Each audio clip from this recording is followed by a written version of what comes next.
أعوذ بالله من الشيطان الرجيم بسم الله الرحمن الرحيم السلام عليكم ورحمة الله وبركاته. How is everyone? Hope you're all well. Brother Imran, Oh, Saeed. Alhamdulillah, bro. How are you? Alhamdulillah, we've had some nice liquid sunshine in Bolton today. So I've just been Liquid sunshine in Bolton. sunshine. Yeah, so I've That's rare, bro. just been enjoying that. MashaAllah. got to phrase it positively, otherwise we'll get depressed. Inshallah. Assalamu brothers and sisters. Hope everyone is well, inshallah. Uh, and I hope Ramadan is going well for you guys, inshallah. Let's make it interactive today, Yusuf, bro. Especially up until we get our guests on, Hamza and Sheikh Fahd, inshallah, who will be going more in detail or discussing the topic of knowing Allah before speaking about Allah subhanahu wa ta'ala in the da'wah and how essential it is. And it's a given, really, bro. If we think about it, we're calling to Allah, we're calling to His way, we're calling to His final revelation, and therefore we must know who Allah is. It's essential, brothers and sisters. So we're going to be discussing that, but we want to I guess we'll change it up today. We'll start with your questions, inshallah, today. So before we do that, I'm going to share the invite link with you guys, inshallah. Let me just copy that and send it to you. But before we actually do that, inshallah, brothers and sisters, just to let everyone know, inshallah, we are looking for 60 defenders again tonight, inshallah. We've been looking for 60 defenders throughout the past two live streams, inshallah, and today we're looking for another 60 defenders. Now, what are the defenders? The defenders are those individuals that are going to be supporting the work that Sapiens does, inshallah. And alhamdulillah, we've got lots of projects that we've been running over the past 4 years. We have a lot more planned for this year, brothers and sisters, inshallah. Amazing work, inshallah. Thus far, we've trained over, I think, 40,000 people. We have over 16 publications, written works, books. We also have our learning platform online, which is comprised of, I believe, over 20 courses, Yusuf? 19, 20 courses, something like that, inshallah. So there's a few that are currently being produced. I think at the moment there's about, about 16, 15, 16. MashaAllah, 15, 16 courses online. There's a couple more coming this year. My new one's coming out this year as well, inshallah, the Young Muslims Guide. We also have the Lighthouse Mentoring, the manager of which is sitting with us right now, Yusuf Ponders, mashallah. We'll probably discuss that in a little while as well. And that service is dedicated to helping Muslims, or up until now, it's been dedicated to helping Muslims that were struggling with doubts, were on the verge of leaving Islam. Some may have already left Islam. It's there to help them. They come on, they get an hour slot. Things are thoroughly discussed with them. Their questions are answered. They're taught how to deal with doubts and shubahat, inshallah. And that is a phenomenal product, inshallah, especially if we know people in our own families that have been suffering from this calamity of people with doubts or people on the verge of leaving Islam. This is a phenomenal resource, inshallah. What's going to be added to it this year is the new Muslim mentorship side of things as well, inshallah. So again, we'll talk about this as we go through today's live. Aside from this, we have our trips and work that we're doing across the world, developing leaders. We've been to South Africa, Pakistan, and a whole Middle East and a whole host of other countries as well, mashallah. And again, loads of trips planned for this year as well, inshallah. So there's a lot of work that's happening, brothers and sisters. And I don't think I've mentioned all of it, but this is what you're supporting, inshallah. It's the intellectual work that needs to be done, which challenges the ideologies of today, the isms and schisms of today that are out there, whether it's liberalism, secularism, atheism, nihilism. Yusuf's got a book on nihilism and I believe a course as well. Feminism, the LGBTQ plus ideology, postmodernism, modernism, and a whole host of other ideologies, inshallah. So it's there to deal with all of these things, brothers and sisters. Welcome to the live stream, by the way, everyone. Who do we have? Let's see. Let's just shout out some names, bro, inshallah, while we're at it. Sajida Kazi, Assalamu alaikum, wa alaikum salam, sister. I hope you're well, inshallah. Tariq, brother Tariq is on. Brother Tariq, I would love you to come on, bro. I'm sharing the link now. I'm just sharing the link with you guys now. But if you can, bro, please come on and share your experiences as well, inshallah, with Sapiens. CI, wa alaikum salam. Fahim Ahmed, wa alaikum salam. Baba Haji, I think that's how you say. Wa alaikum salam, brother. Fahim said already. Chocolate Waffle, mashallah, is on again. Chocolate Waffle, wa alaikum salam, bro, is a regular brother or sister that comes into these lives, mashallah. Noah, Assalamu alaikum, Noah. Then we got Sapiens Institute. That's just our own links, inshallah. So, brothers and sisters, there's 70 of you watching right now, inshallah. Please share this live stream on your social media platforms. Just click share. Let's get this number up, inshallah.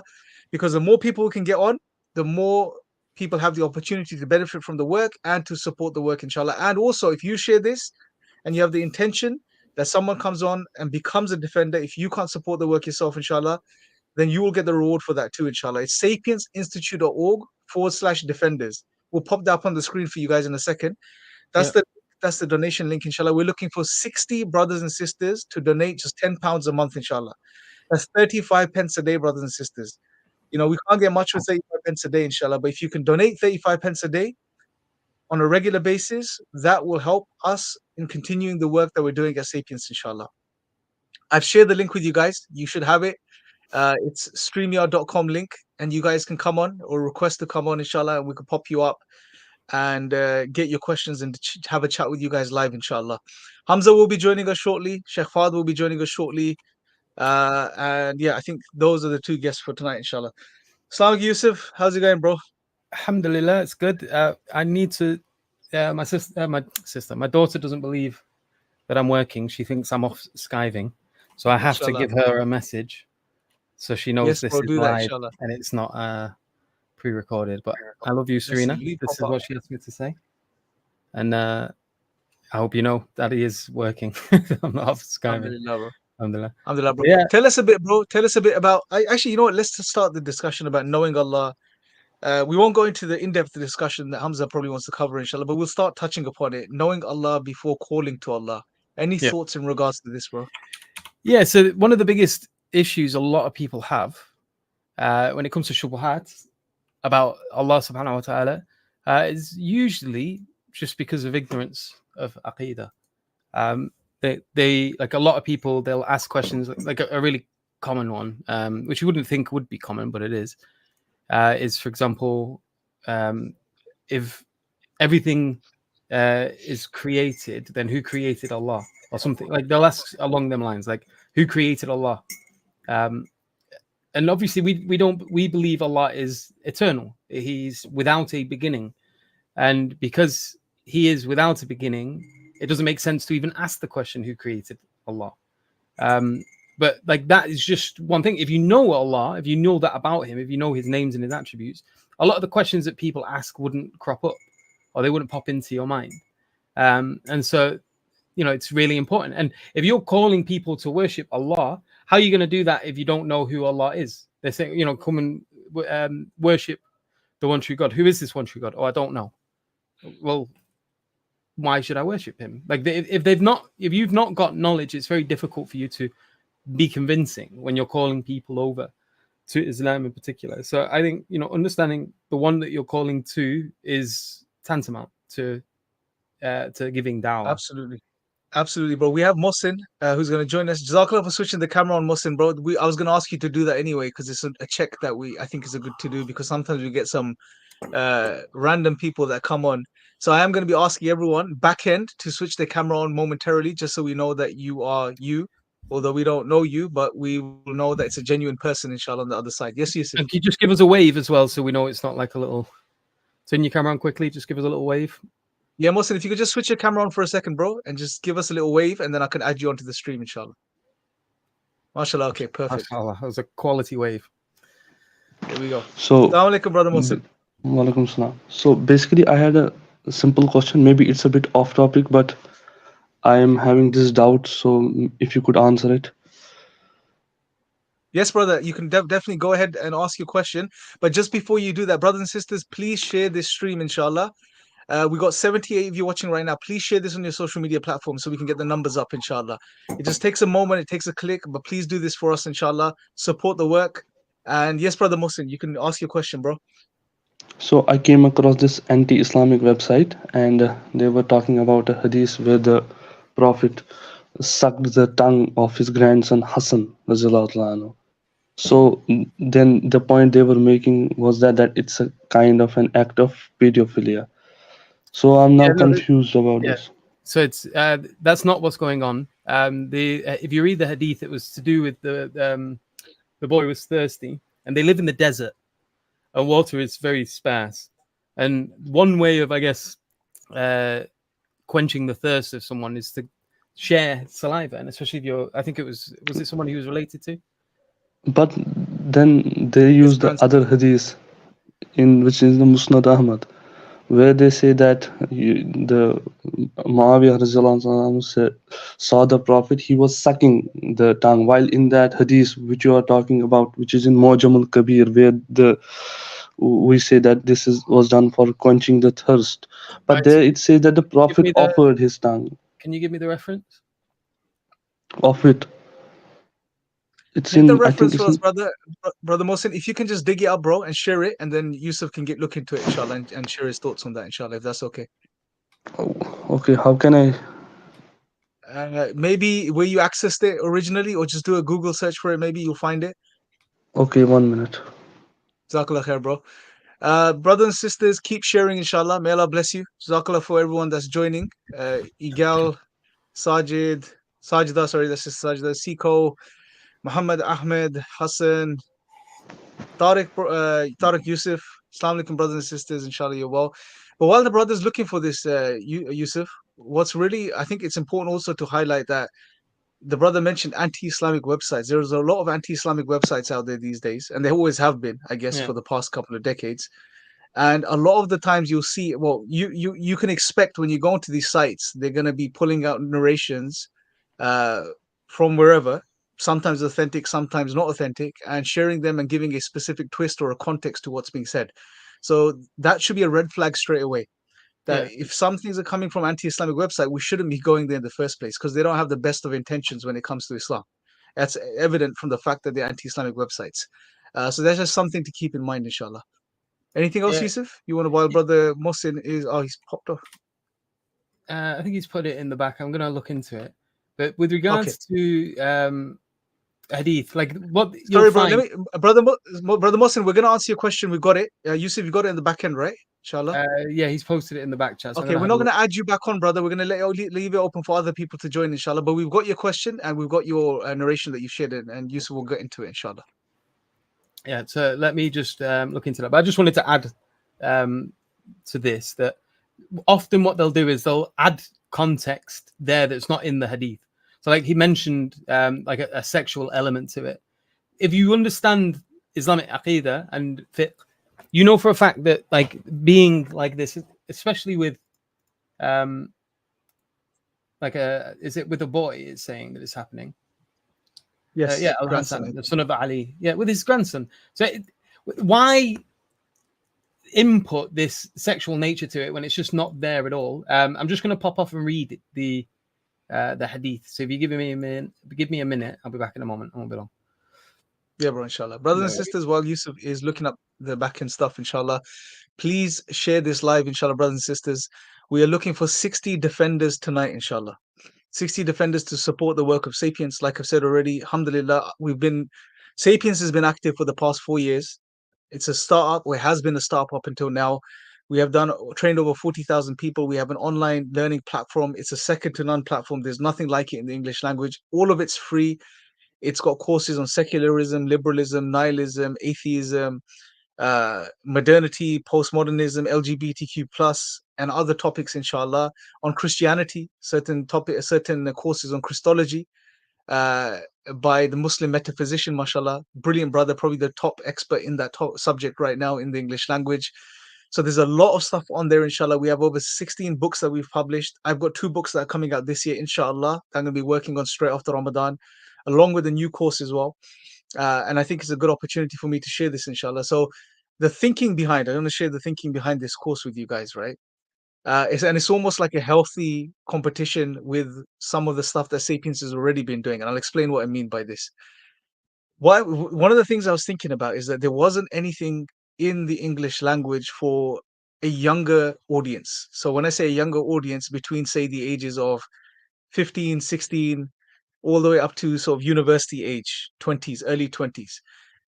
All of our content, mashallah, it's highly well researched, it's academic, and it's there to help Muslims intellectually defend and understand Islam. We have a brilliant book called The No Doubt, written by Sheikh Fahd, which is designed specifically to help people with doubt. So we got everything there. But I thought, why not tackle the problem at the roots? Why not immunize our brothers and sisters so that they don't, in the first place, get affected by these ideologies? So that was the thinking behind this. And if you have children, this is definitely a concern for us, especially living in the West, because we're concerned, we're worried. We know what's going on out there. We know that there are all of these ideologies out there to mislead people and misguide people. So that was a concern I had. And initially, when I came up with the concept of this course, the Young Muslim's Guide to a Godless World, it was because I was thinking of my own children. They're growing up in this world. How can I help them and support them? What can I teach them that's going to help immunize them against the madness that's going on in the world right now as far as the ideological space is concerned? And that's the intention behind this course, is to immunize the Muslims at a very young age. So regardless of what they face, what viruses they face when they go out into the real world, they are immunized to deal with those issues and problems. So that's the intent behind the course. It's for a younger audience, inshallah. And as far as I know, there's nothing like this for a younger audience in the West. So inshallah, we're going to be tackling that as well. And there's going to be a book and a course for that, inshallah. There's the online resources. There's the Lighthouse mentoring, mashallah, that Yusuf is doing. So there's a lot of amazing work that's going on, amazing work that's already done, mashallah. We're supporting many other organizations across the world, developing them. Help us continue the work, brothers and sisters. Support this work, inshallah. Go to sapiensinstitute.org/defenders and give just £10 a month, brothers and sisters. That's 2 coffees. That's 35 pence a day, literally. And by donating this, inshallah, may Allah accept from you, and the rewards you'll potentially get are going to be immense. Because although you may not be doing this work yourself directly, but because you're supporting this work to take place, when this work is produced, when it's delivered, you will be getting the reward of this, inshallah. Each time Yusuf or his team help someone overcome doubts, come back to Islam, you'll be getting the rewards of that, inshallah. So there's amazing work that you have the opportunity to support tonight, inshallah, brothers and sisters. May Allah bless you guys. Make sure you share. There's 113 of you. Please share this live stream. Click the share button, share it across your social media, on Twitter, on YouTube, etc. And let's get more people on this live, inshallah. Let's go back to Yusuf. Yeah, so I looked into it. There's nothing sexual in the hadith. It just mentions that there was he sucked the tongue of his grandson. I can imagine, obviously, it's quite a strange thing to hear from a certain context. Like if you're from the West and you're not used to that kind of thing. But in terms of like the hadith, it's his grandson, number one. He dearly loved his grandson. He lost 2 of his own sons. Was it Ibrahim? I can't remember the second son, who died very early on in life. And then he was blessed with 2 grandsons, Al-Hassan and Al-Hussein, who he loved very much. And when you read into the context of his relationship with them, it was one of fondness, it wasn't of a sexual nature. There's nothing in it which suggests such. And this is nothing but a slander. They're just adding that context in there because it's in their interest to make the Prophet Muhammad sallallahu alaihi wasallam look bad. But it's not there. So why add it is the question. And I would believe it's because of their corrupt nature that they add these extra bits in there. At the end of the day, it's not present. Khalas. It's as simple as that. It might seem strange to certain people, but it's not done in a way other than that of fondness. They're in the desert. Water could be sparse, and this could be a way of trying to share hydration to some degree. But Allahu alam, Allah knows best. No, Jazakallah khair, bro. I think that covers it sufficiently. And again, I think it highlights the psychology here as well, which is there is no logical reason for you to assume that because action X has taken place, a physical action, say kissing, for example, of a grandchild, it doesn't now logically follow that's done in some sort of pedophilic way, or it insinuates that in any way, shape, or form. That's an assumption. That's an assertion that one adds into the interpretation of what's being read. And considering who the Prophet ﷺ was, considering the character of the Prophet ﷺ, considering that he was a messenger of Allah, that Allah sent him, considering the love he had for his grandchildren, etc., all of these things, I mean, this should be the last resort one should turn to. It shouldn't even be an interpretation in our minds. Just because, anti-Islamic website X interprets this, and for good reason, because it's an anti-Islamic website in a particular way, it doesn't mean that it logically follows in any way, shape, or form. Nor should we, based on what we know about the Prophet ﷺ, etc., make that conclusion, inshallah. So hopefully that addresses that, brothers and sisters. I've shared the StreamYard link with you guys, inshallah. If anyone else has any questions, any thoughts, especially if it's related to the topic as well, about knowing Allah, please join us. Jump on. You don't have to switch your camera on the live. You can just use the audio if you guys like as well, inshallah. And we would be more than happy to take your questions, inshallah. Anything else, Yusuf, bro, you want to add? No, the only other thing I would say is be careful of these, especially if you're someone who's quite easily affected when you read these kind of things. Why bother going to these websites where they're just filled with charlatans who are uncharitable and read the worst possible interpretation into absolutely everything they come across? There could be a hadith about the Prophet Muhammad sneezing, and they'd somehow twist that into some sort of evil thing, like, oh, he did this, and like there must have been a young person near him and he sneezed on that boy's face, or like they'd add something in there. And it's such a common theme with many of their sort of quote unquote refutations of Islam or of the Prophet Muhammad sallallahu alaihi wasallam.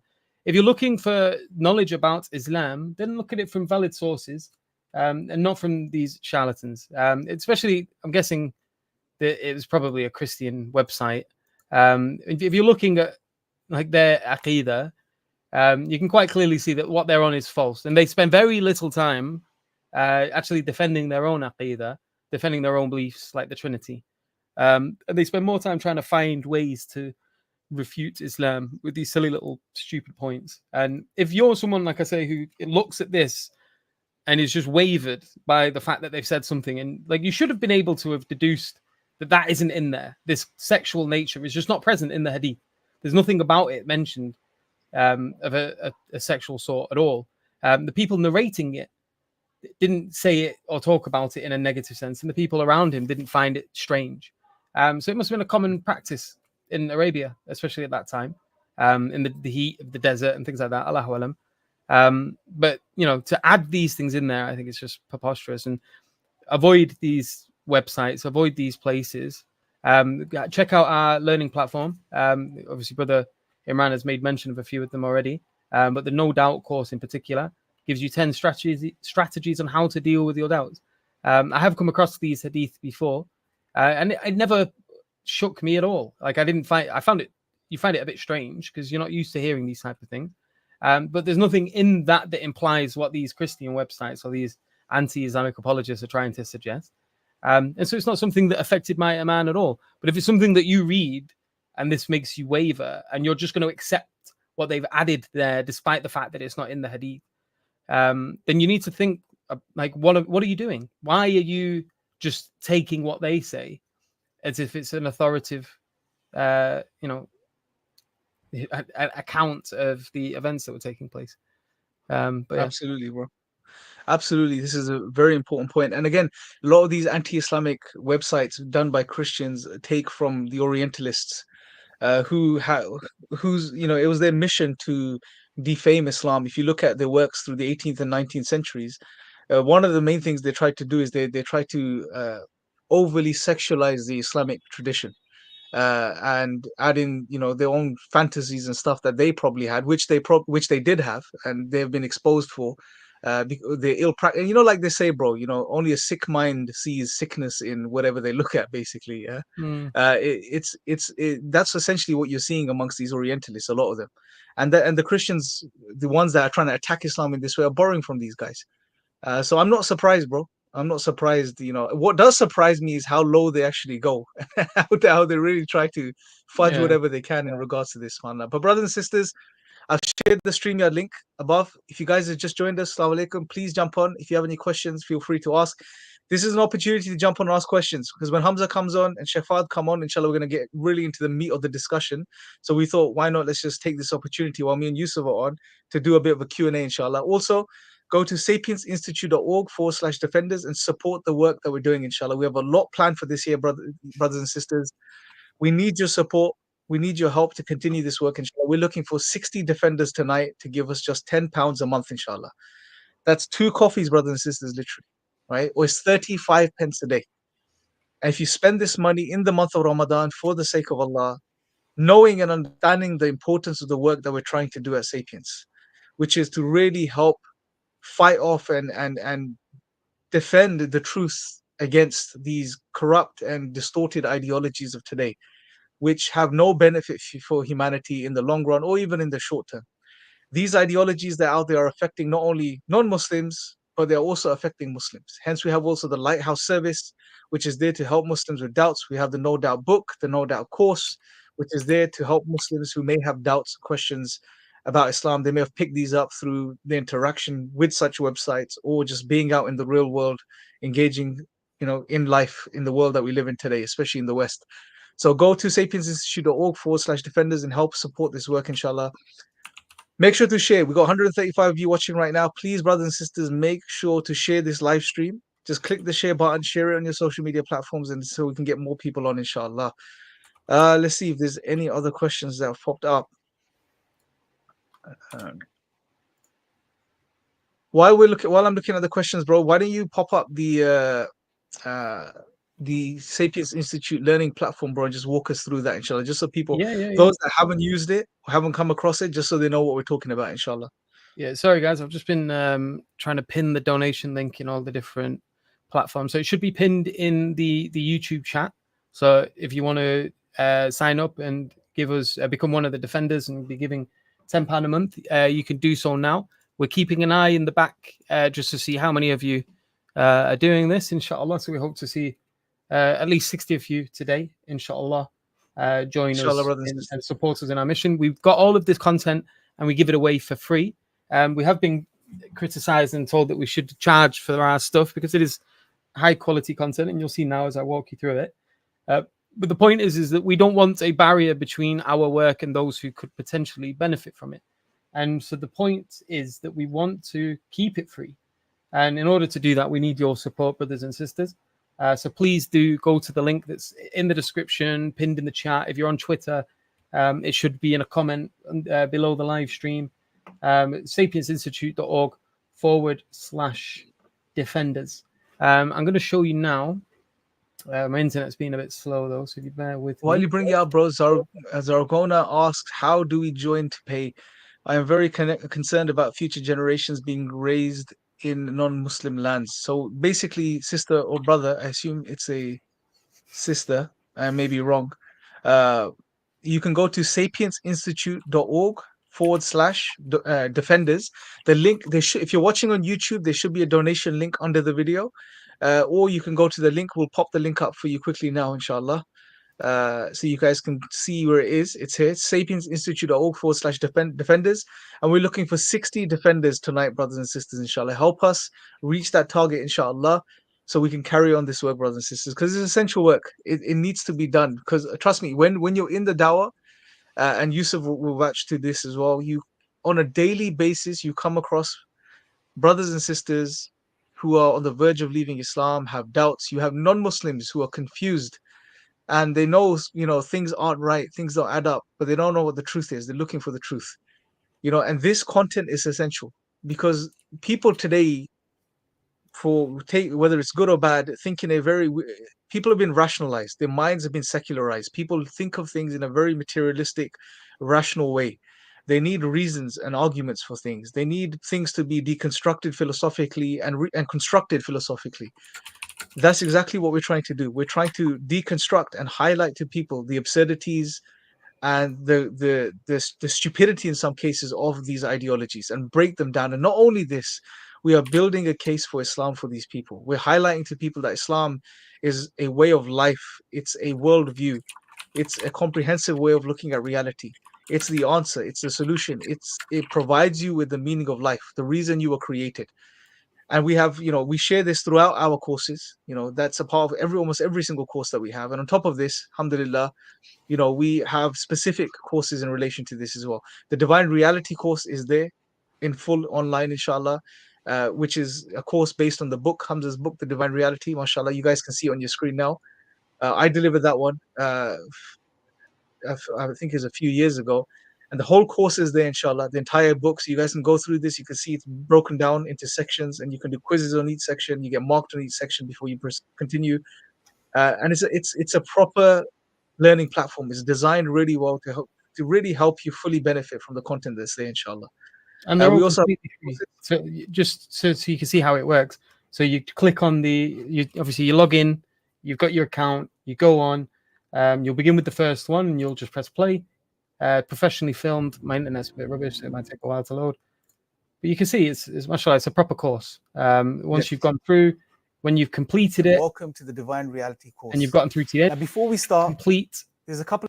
complete and next, and then it'll tick this so that you know how much progress you've made, and it'll let you know how much you've gone through as you're going through it. And then when you get to the end of a particular thing, you might have a quiz. So you'll do your quiz, and once you've completed the whole course, it'll give you an option to do the final quiz.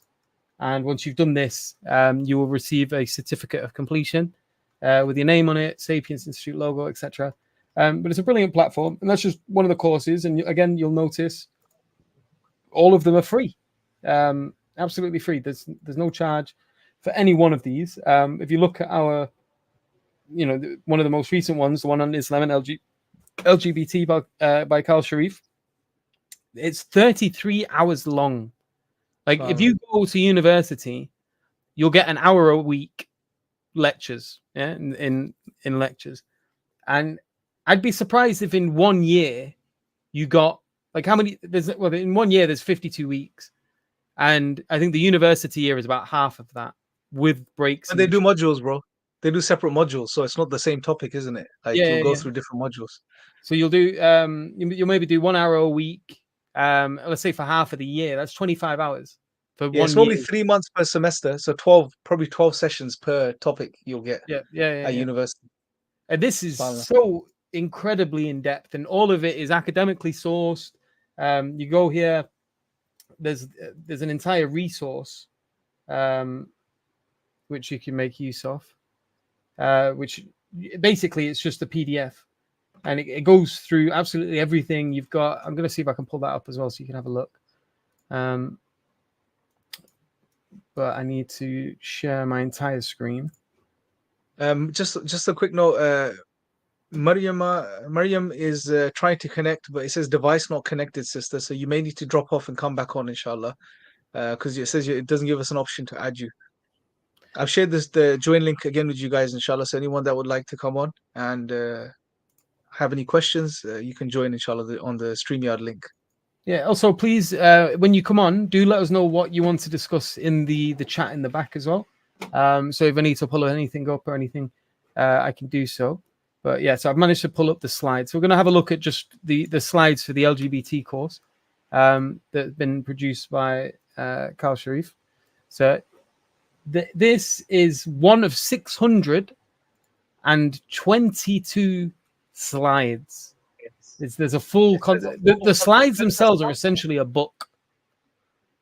It's essentially a book. Like, you've got a whole table of contents that goes through, like, you've got different units. This is an entire university course essentially on the subject of LGBT and Islam, gender, sex, and morality in the modern age. Unit 1, introduction and background. Unit 2, worldviews in Islam and Western modernity, the sexual revolution and gay liberation, gender, sex, and homosexuality in Islam, LGBT and T, psychological, like, it's so in depth. Works cited, index for Quranic verses, index. So if we go to slide 554, works cited. Like, I don't even know how many academic resources have been cited in this. It's a lot. Like, there's 6 or 7 pages? 7 pages just on the academic resources that were cited in there, and it's very well done. Like, there's no corner that's left unturned in this. It's in depth, and it goes into it in a lot of detail, and it's definitely worth checking out, along with all the other courses as well. So you've got the No Doubt course, for example, Dehumanized, Secularism, Londonia, Testing the Trinity, Nihilism, On Being Human, Divine Perfection. If you want to get involved in Dawah, there's the Advanced Dawah Training course, the Art of Debate and Disputation according to the Quran and the Sunnah, the Rules of Governing Argument within the Islamic Paradigm, the No Doubt course, all of them completely free. And if you go on many websites, whether they're Islamic or non-Islamic, and you're looking at sources like this, you're looking at paying money for them. 9 times out of 10, you're going to have to pay for them. And we're offering you these for free so that you can go on, you can access them, whether it's you that needs them or if you're talking to people who needs help with these things. So the No Doubts course, for example, You might not be yourself someone who's suffering from doubts, but there may be someone in your family who is. And if you take these courses, you prepare yourself to be able to help them with it. And don't feel secure. Not even the prophets, alayhi salam, were free from this issue either. You look at the story of the Prophet Noah, alayhi salam, his son refused to get on the boat. That's the son of a prophet. Why would you think that your children would be free from this problem? It's not necessarily going to be the case. And it's better, prevention is better than a cure, they say. So it's better to prepare for something before it occurs than to wait until it happens and then having to try to fix it after the fact when it might be too late. And all of them are free. So make use of them. Join on. You don't need to do them all in one go. One thing people do is they'll try to sign up to these courses and get it all done as quickly as possible. Just set yourself a time where you say 1 hour a week at this time every week. I'm going to go on the learning platform and I'm going to go through the course. And you just spend 1 hour, and that 1 hour once a week is the hour that you spend on that course. And if you do that, for example, you could go before the end of the year and before next Ramadan, you'd have completed the Islam and LGBT course. You could have started other courses as well. You could have completed Testing the Trinity.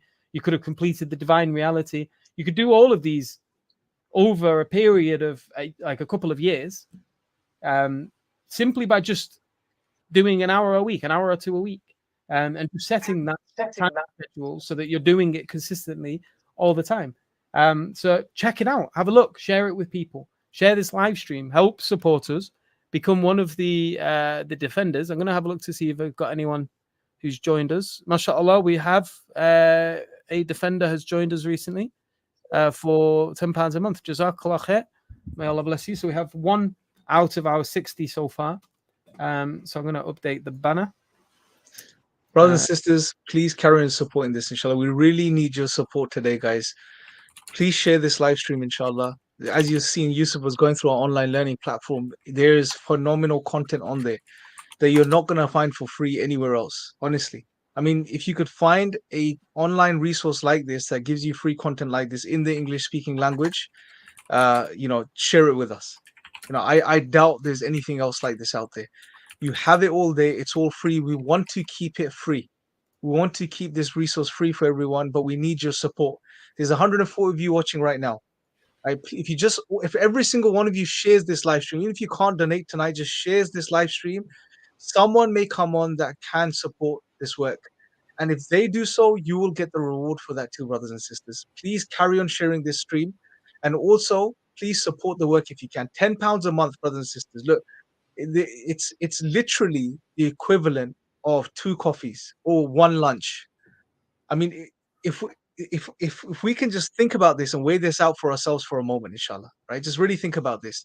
Sacrificing 2 coffees a month to support the work at Sapience, whereby you could potentially end up on the Day of Judgment with immense amounts of reward, mountains worth of reward, inshallah.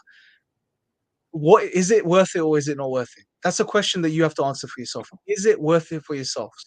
If you can afford to give, if you can afford to buy a coffee every other day or every day, then you have to ask yourself, is it worth me sacrificing just 2 coffees a month to support this work? I mean, this is why we kept it at this amount. We thought, okay, we know social media, we know there's a younger generation and a younger crowd online. We know you guys, most of you are students, some of you are working, but not everyone is well off. So we did it at £10 a month, so it's easy for everyone, inshallah. If you can just give £10 a month, brothers and sisters, you will be sharing in all of this, the rewards of this work that's been done. And we have to really think about it. The Prophet ﷺ said that charity does not decrease wealth. Sadaqah does not decrease wealth. Do we believe this? This is a question we have to ask ourselves. And we have to be honest with it. We're in the month of Ramadan. Right? This was the month. We know the Prophet ﷺ was the most generous human being. But we are told that in the month of Ramadan, he became even more generous. He was the most generous in this month, even compared to his generosity outside the month of Ramadan. What does this teach us? What does this tell us? The Prophet ﷺ understood the value of giving in this month, spending in the path of Allah. Because what are you donating towards? Just think about this. What is Sapience doing? It's our sole objective is to share the message of Islam in an intellectual way, in a way that the world today understands it. Not only this, we have an objective to counter the ideologies that exist out there that are directly attacking Islam, challenging Islam. You can see Yusuf shared the online platform. All of the courses there are designed to do exactly this. So, and we have a lot more things that are coming this year. We've got a finger on the pulse. We're looking at what's going on. What are the new ideologies? We know what's going on in the world around us today. We know we're moving away from a modern era into a post-modern era, and that brings with it new challenges. There are new ideologies emerging. There are new epistemologies. There are new ways of thinking about things and understanding truth. And we're cognizant of this. We understand this. So everything we're developing is in line with what's going on currently in the world. Nothing is outdated. Anything that is outdated on the site, on the Sapiens Institute learning platform, we're going to be taking it offline. We're going to be further developing it and then putting it back on, refilming it and putting it all back on. We want to give you the best that we can, inshallah, and make it all free for you guys. Just because it's free, Yusuf mentioned this, just because it's free, it doesn't mean it's poor quality content. Because this is a perception. We live in a world, such a world where only things that are priced very highly do we see the value in those things. So but we're telling you, and we're not lying, that we're giving content which is worth probably hundreds of pounds a month for an individual for free. And we want to keep it free so it's accessible to everyone. But we need your support. Those that can support this work, we need your support to carry this work on, to ensure everything continues to run, that we can develop new content, put out new courses, produce more books, put out new publications, continue the Lighthouse mentoring that can help, that is helping and will continue to help Muslims with doubts and on the verge of leaving Islam. I mean, if you have someone that's left Islam in your family or on the verge of leaving Islam or has doubts, what I'm going to say will resonate with you. You know how that feels. You know how painful it is to see that individual that you love, that you've grown up with, or that you've raised, going through a process where they are no longer certain about Islam. They're on the verge of leaving Islam. They are being called towards, these new ideologies out there. We know how difficult this is. May Allah protect everyone, but this is happening. We live in such a world today, and you're not safe anywhere. Whether you're in the West or in the East, you are going to face these challenges. People are facing these challenges. Me, Yusuf, the brothers, we come across these individuals on a daily basis. And it's difficult. It's pain. It's not easy to deal with these brothers and sisters. And it's not anyone that can deal with these brothers and sisters. We need specific individuals. Yusuf is going through the process of, streamlining and finding those bright sparks, if you like, that have the emotional intelligence, have the knowledge, have the ability to counsel people in this regard. And it's very difficult to find the right people, but we have the system in place. It's all working. It's been helping people. We have, I think, and Yusuf, when he comes back on, he can correct me on this, but I think it's an 85% plus retention rate, meaning people that come into the Lighthouse mentoring system with doubts, who are on the verge of leaving Islam, may have left Islam, 85% of them are being helped and they return back to the deen and they become practicing Muslims. So you will be supporting this work. You will be helping these people. And we know the Prophet ﷺ said that if you advise and guide someone to something good and they act upon that good, they will be rewarded for it, but you will get the reward equal to that. You will also be equally rewarded for that, and nothing will be taken away from their rewards. And this, it's simply by donating £10 a month. For many of us, that's nothing. For many of us, we can easily do that, brothers and sisters. £10 a month, 35, that works out to 35 pence a day. Just stop and think about, what can you buy for 35 pence? I can't think of hardly anything. Go into your local corner shop, or your local Tesco's or Sainsbury's or Asda or whatever, Lidl. What can you buy for 35 pence? You'll be in that store for an hour looking for something you can pick up for 35 pence, honestly. Even the bags at Tesco's these days cost about 25 pence or something. It's crazy. It's a plastic bag costs 25 pence a day. If you go shopping every other day or every day, you're buying a bag in some cases. That's 25 pence. We don't even think about spending 25, 35 pence, 50 pence a day. I mean, if I was to ask you guys right now, can you tell me since the beginning of this month, how many times you've bought something that cost you 25 pence or 30 pence, 35 pence? You would have no clue. You wouldn't care. You wouldn't care to go through your bank statement and look for those small spendings. But what we're saying is just 35 pence a day to Sapiens will help you attain immense amounts of rewards in the Day of Judgment, brothers and sisters. You have to make that decision for yourself, inshallah. Go to sapiensinstitute.org/defenders and make your donations and keep sharing this live, inshallah, brothers and sisters. Yusuf, you got something else up on the screen, bro? What's that? Yeah, no, it's the No Doubt course. Sorry. Yeah. Tell us about the course, bro.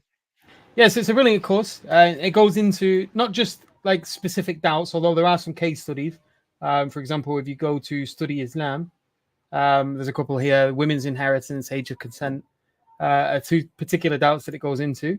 But it's mainly focused on strategies. So, like, what is it that causes doubts in the first place, and what kind of things do you need to take into consideration? And so it'll begin with, or it'll discuss things like metaphysical backdrop, or what is a worldview. That everyone has a worldview, and there isn't this like worldviewless position that some people assume that they have. And you'll hear many popular atheists talk about it like atheism is a default position, quote unquote, as if they've not got a stance that needs to be defended, that they are just simply in this neutral position. And it's not the case. And it's the analogy that we give was from the Quran. It's like, everyone has a qibla to which they turn, and you cannot be without a direction. And just because people say, no, we do not face Mecca with you, it does not mean that they don't have a direction that they face. They inevitably face somewhere. And the atheist, or the popular atheist that tries to act as if they are directionless, is like, no, I don't face to the southeast. I don't face in any direction. And so it's no, if you don't face this direction, you're going to be facing north, west, south. You're facing somewhere. You can't be without a direction. And this is worldview. This is what people have. If you leave a particular religion, it doesn't mean now that you just have nothing. Yeah, there is something that you have, because it's unavoidable. And a lot of the time, many of the misconceptions or many of the doubts of the shubuhat that people have, it's embedded in their issues to do with worldviews. They've been raised in a secular environment, for example. They've been given from a very early age implicit biases or values which are secular and not necessarily Islamic. And so when they come across certain Islamic principles, they have this aversion to it because of how they've been raised. So, for example, the punishment, the hud punishment in Islam within the Sharia, the removing of the hand, the death penalty for certain things. This can be considered controversial for certain people raised in the West, where this just isn't a thing. But the issues are still present. Yeah, there are still, like, for example, if you ask the question, Assalamu alaikum, Sheikh Fahad. Wa alaikum assalam wa rahmatullah. How's it going? How you doing? Alhamdulillah, it's very good. I'll just finish this point and then I'll let Sheikh Fahad talk about the course, because he was the one that produced it, as you can see here. But yeah, so you can ask the question. They say, the Sharia is so barbaric. They have the death penalty.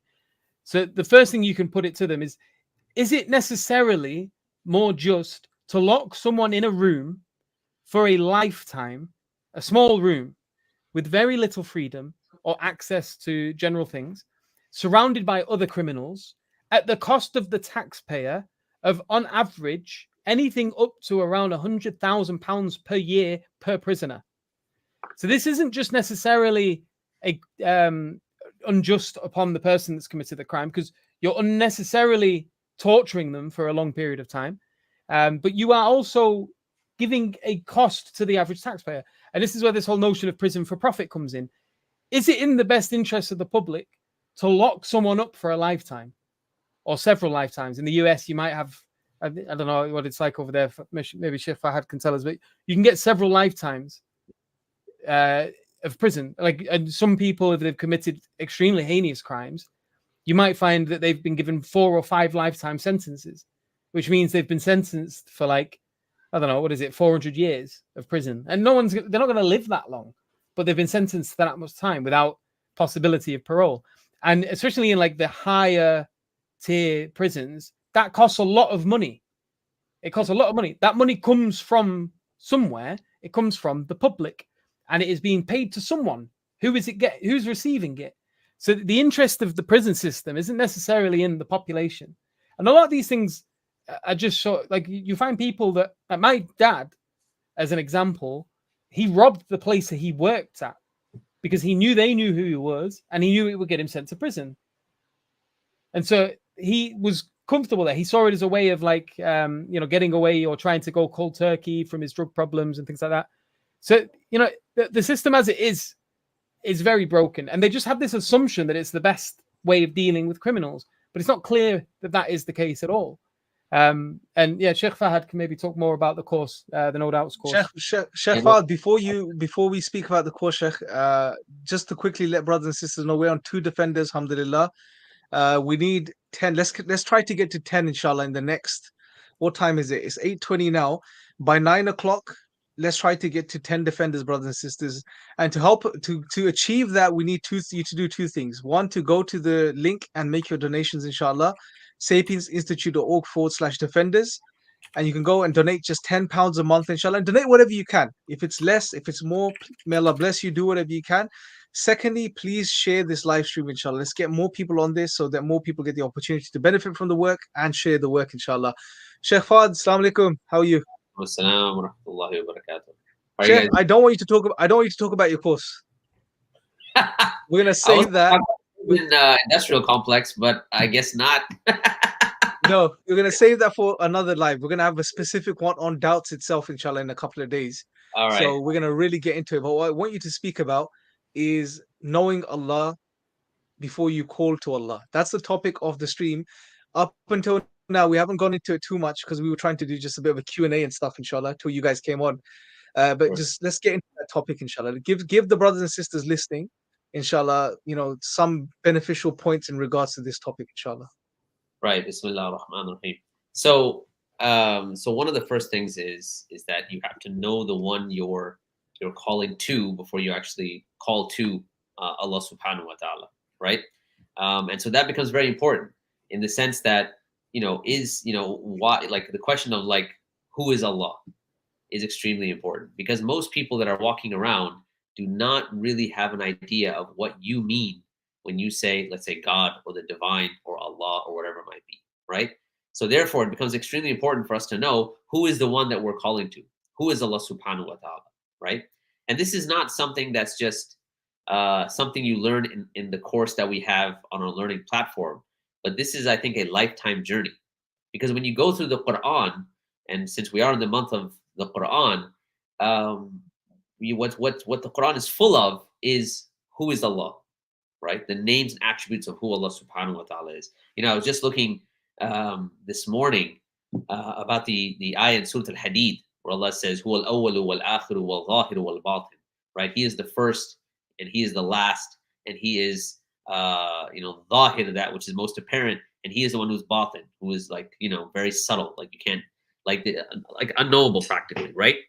Now, it's very interesting that in the entire Quran, this is the only place where the names are separated by the waw, or that you can say and in English. The only place.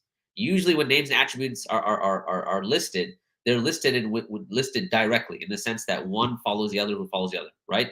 Huwa sabur, huwa al-wahid al-qahar, right? Ar-Rahman ar-Rahim, and so on and so forth, right? As-salam al-Qudus, mutakabbir, and so on and so forth. No wow in between them. So something very significant about this very ayah itself, right? That the fact that you have, he is the first and he's the last, and he is the most apparent, and yet he is also batin, right? Like hidden in a sense. And I was looking at some of Ibn Taymiyyah's work on this, right? Like, how do we understand a temporal and spatial reality, right? And I know that might be diverging here a little bit, but basically the first two names, huwa al-awwalu wal-akhiru, have to do with time. Because Ibn Taymiyyah, time is rooted in sequence. In other words, you have things that happen one after the other, right? So huwa al-awwalu, he's the first, and huwa al-akhir, he's the last. So now you have a temporal understanding of the divine. Then you have a spatial understanding, huwa al-zahir wal-batin, that he is the most apparent and yet he's the most hidden. And it gets into, I don't want to get too deeply into this, but understanding that when we engage with the divine and we don't have a deep understanding of, things like the concept of time itself, this can be very problematic, right? And how we engage with Allah subhanahu wa ta'ala. And so coming back to wal-awwal wal-akhir, at the end of the day, in order for, let's say, if you were in a race, there's someone, like if you have a bunch of players, someone comes first and someone comes last. However, Allah subhanahu wa ta'ala is one, right? And uniquely one. And so therefore, there's no concept of first and last when it comes to Allah. That's why he is al-awwal and he's al-akhir, right? Because of his oneness, by default, in a sense, he is awwal and al-akhir. Anyway, so the point is that because this is the month of the Quran, because we want to engage with the Quran, there are a ton of names and attributes of Allah subhanahu wa ta'ala, which goes back to the point of knowing who you're going to call to. When you are making da'wah to someone, if you don't know who Allah subhanahu wa ta'ala is, it can be, you know, it's your da'wah is going to be naqis in a sense. It's going to be incomplete. It's going to be deficient, right? I'll give you one kind of practical example. So a lot of times, let's say you're making da'wah to a Christian, okay? And the Christian, you know, they may say like, look, do you enter paradise by your deeds or do you enter paradise by the mercy of Allah? So how do we engage with this, Imran? You got a Christian that tells you this. How do we enter paradise? By our deeds or by the mercy of Allah? Well, our deeds bring about the mercy of Allah. They make us eligible to the mercy of Allah, isn't it? But at the end of the day, it's the mercy of Allah that actually allows us to enter. Right, brilliant.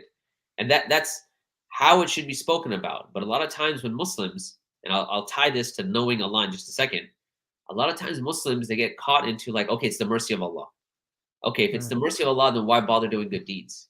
All right, so then you may backtrack and say, wait, no, okay, it's the deeds of Allah. Or the deeds, sorry, not of Allah, but it's your deeds. Like, how can you have deeds that are good enough that give you permission to enter paradise, right? Because even when you think about the concept of even thanking Allah, as a person of the past said, that every time you say Alhamdulillah, it requires another Alhamdulillah, right? Like another praise of Allah, because it's by the mercy of Allah that you were able to have a moist tongue, to have a vocal cord, to be able to articulate Alhamdulillah in the first place. So that itself requires Alhamdulillah. So it's an ad infinitum. So the reality is that actually you can take it down to one of the names of Allah subhanahu wa ta'ala. And that name is Ash-Shakur. Okay, to kind of give the answer to this. In other words, what is the term Shakur? What is the name of Allah Ash-Shakur? So the term, a lot of us we throw it back to the concept of shukr, which for us is gratitude. That's what most people think about when they think of the term shukr in Urdu and in Arabic and so on and so forth. But really what it points to is you have, for instance, an animal that is shakur. In other words, they're called dabbatun shakur. And this is an animal that you will feed it a little bit of food and it fattens up really quick, right? So if certain animal or certain types of animals or certain animals, you would feed them a lot of food, but they stay skinny, right? I mean, that's how we would like to be. Imran and I would like to be able to eat what we want. Absolutely, yeah. We'll have a six-pack, right? But the point is, we would love to be the opposite. So those are the animals you don't want. Samosas and have a six-pack, yes. Right. So the ones that you feed a lot and they stay skinny, those are not the animals you want.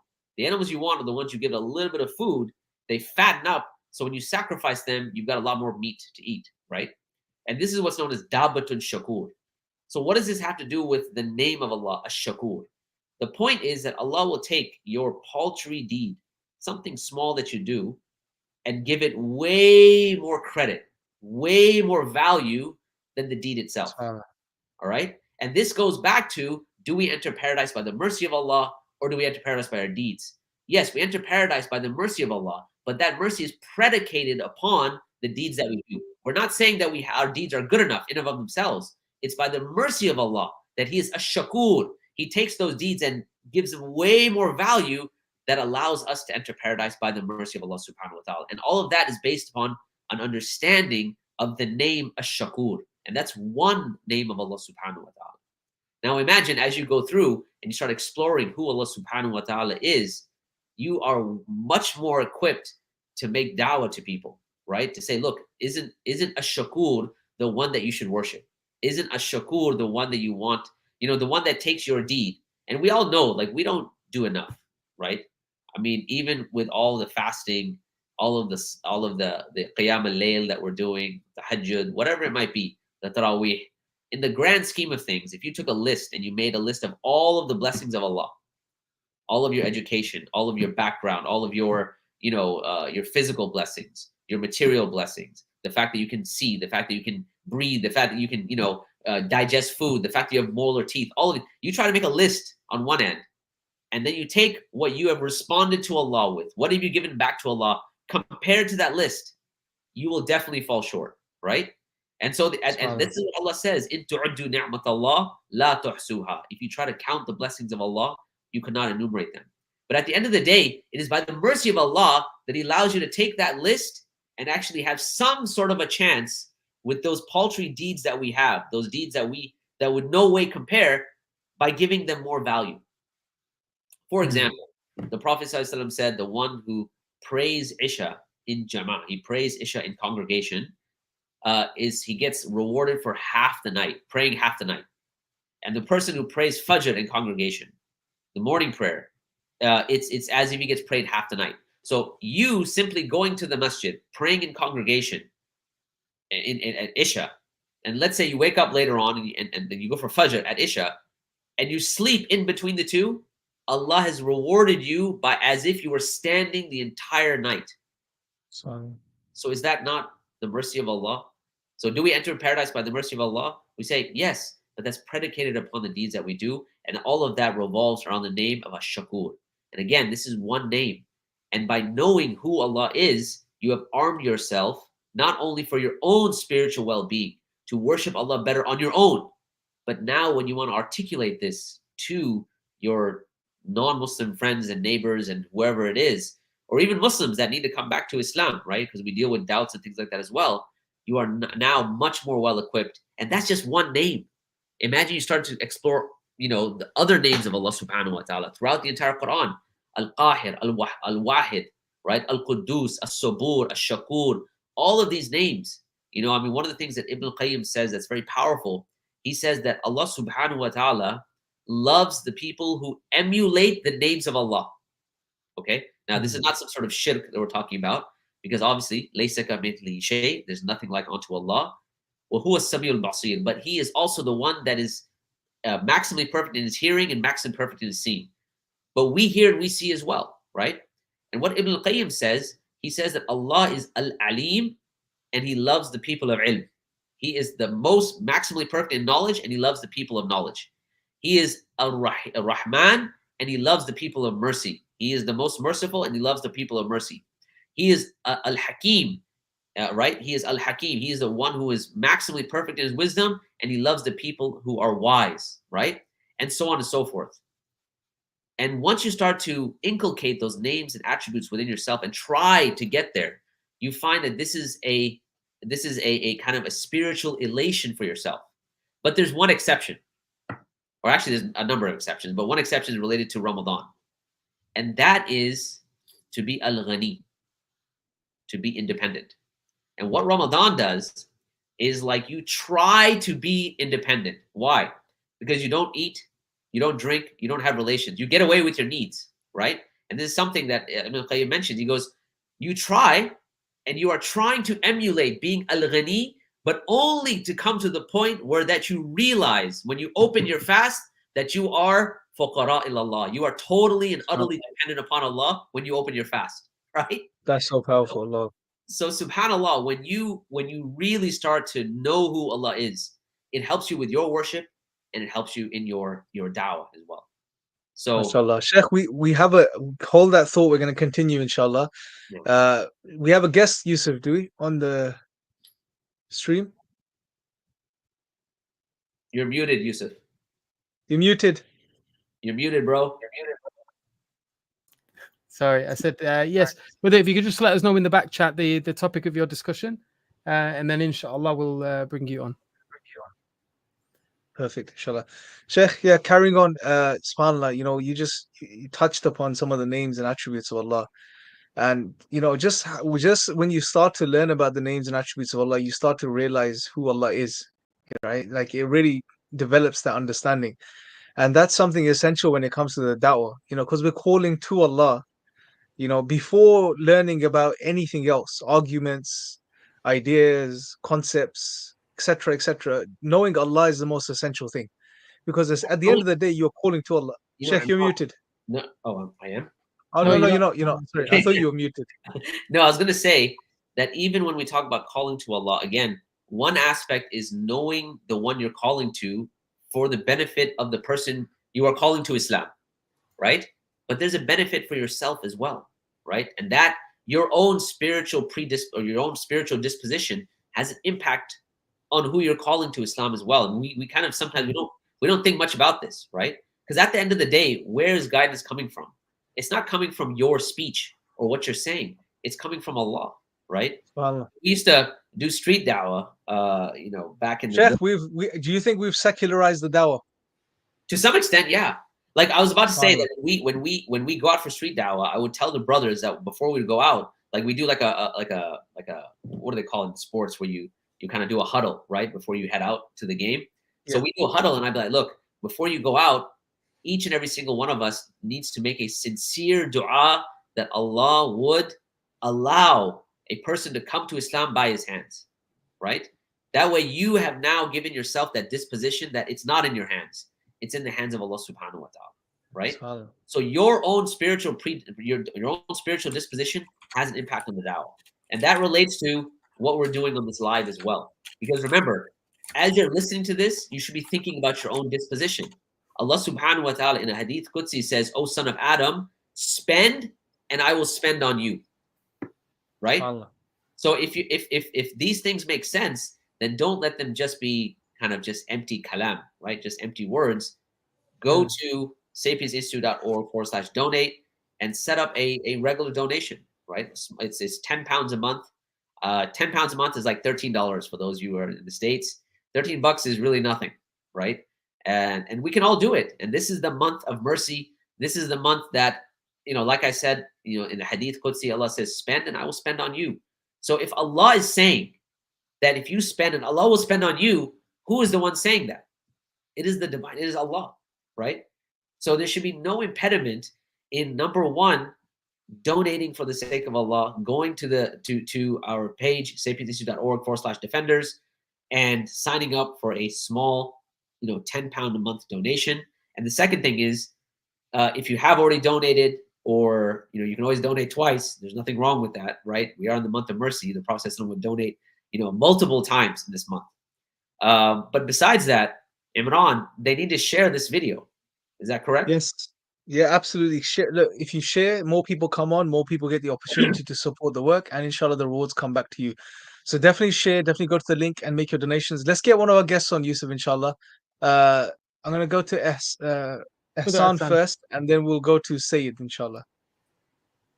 Assalamu alaikum. Wa alaikum assalam. How are you guys doing? I've watched you guys. I've watched you guys a lot, actually. Inshallah. How are you, man? I'm good. Actually, I've been going through a lot of stuff in the past year.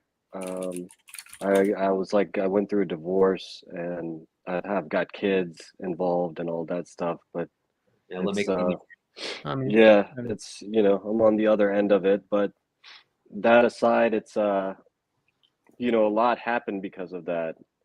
A lot of things were said, and during the process of that, and it's shattered my faith, quite frankly, in a lot of ways.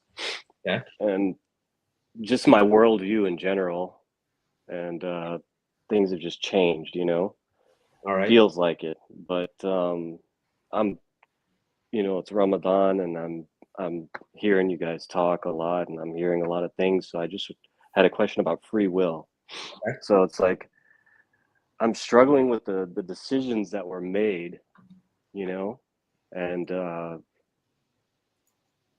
now that they're made, it's like you can't undo anything, right? So it's like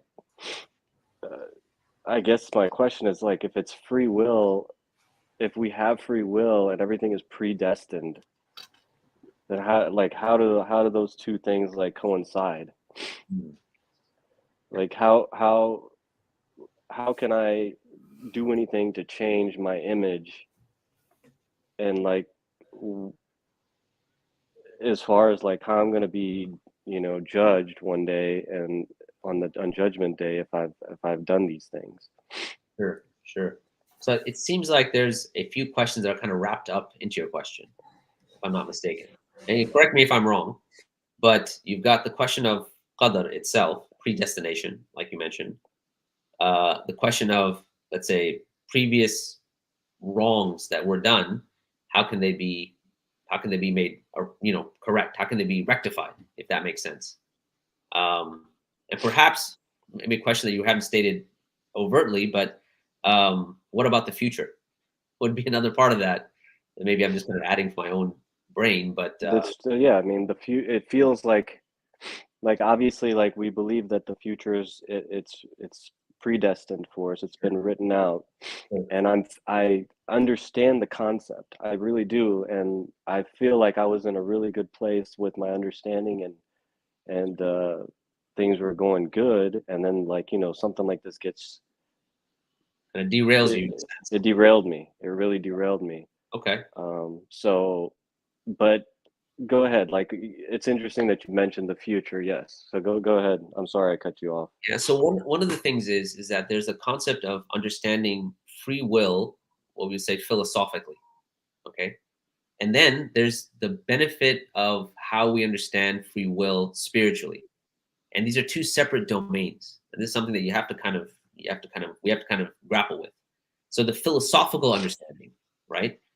How is it that we have the choice to do things, and yet Allah is fully in command of everything, right? That's the philosophical kind of nut to crack here.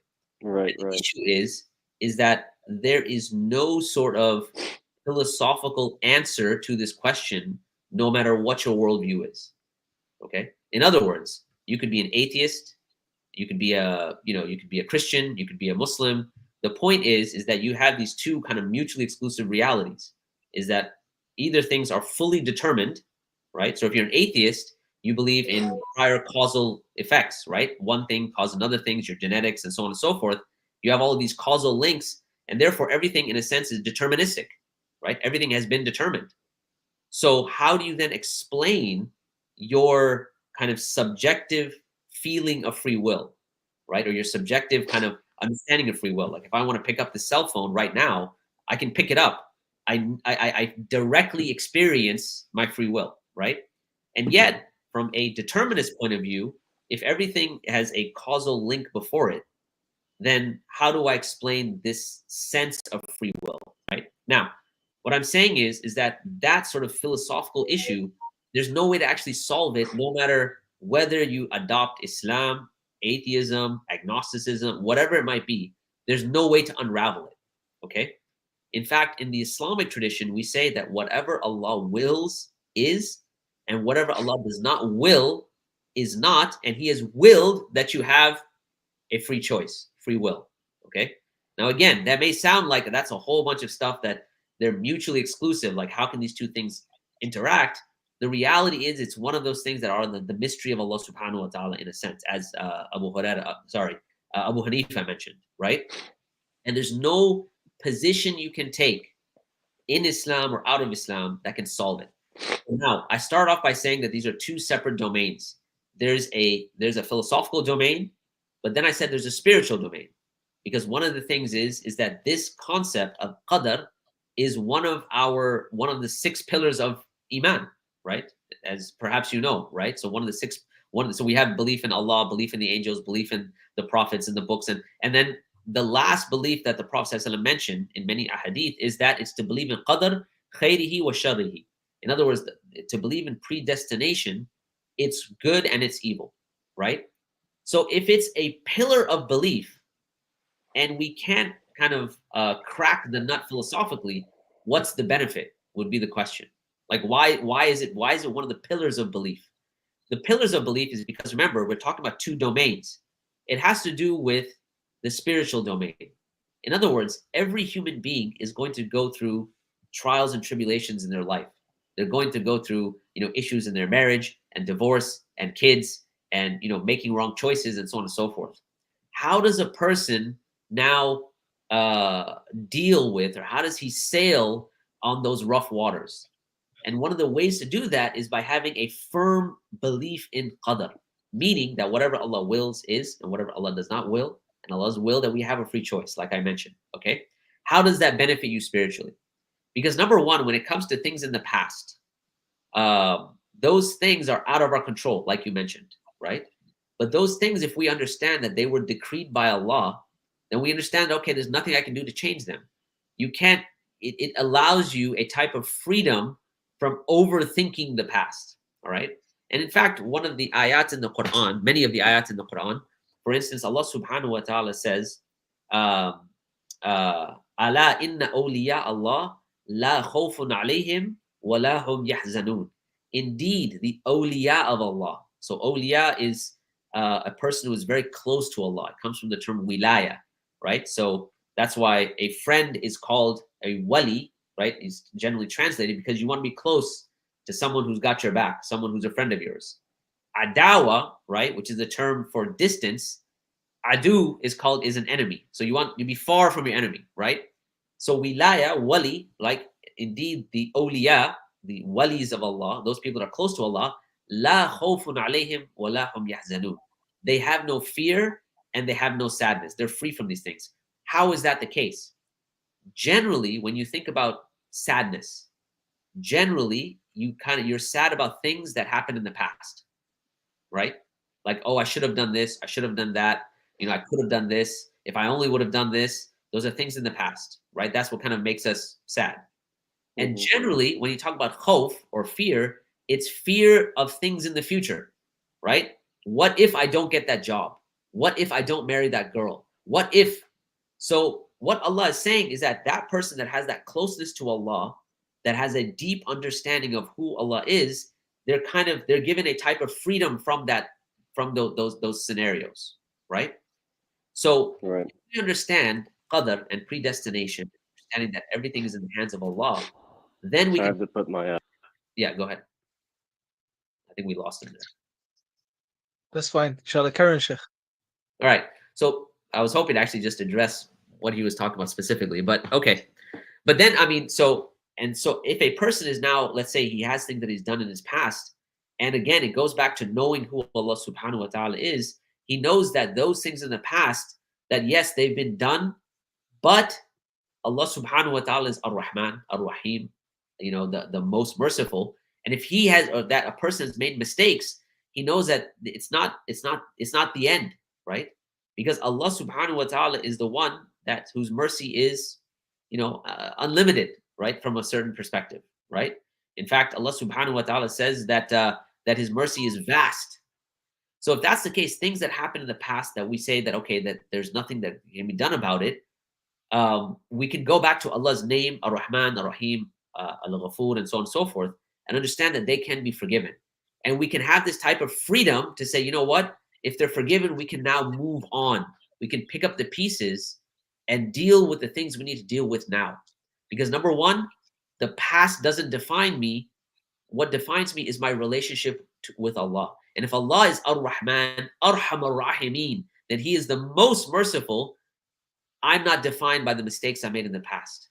So the past doesn't imprison you. Okay. Now, what about the future? Well, the future doesn't imprison you either. Because remember, we said, La khawfun alayhim wa la hum yahzanun. They don't fear the future. Why? Well, because again, this also is in the hands of Allah. And it goes back to knowing who Allah subhanahu wa ta'ala is. If both of these things are in the control of Allah, and you know who Allah is, and you understand that, you know what? I'm not fully in charge. And my job is simply to come to Allah and take a certain issue that I may have and give it the meaning that Allah wants me to give it, right? Because these trials and tribulations that a person goes through, the vicissitudes of life, there's a meaning that we can take, that why would God do this to me? Or we can take the meaning of, what is this? How is this going to improve me, right? I spoke, I think this was in Pakistan when I was talking about lobsters. Do you remember this, Imran? I don't know if you were at that talk. But No, I talked about I talked about lobsters, right?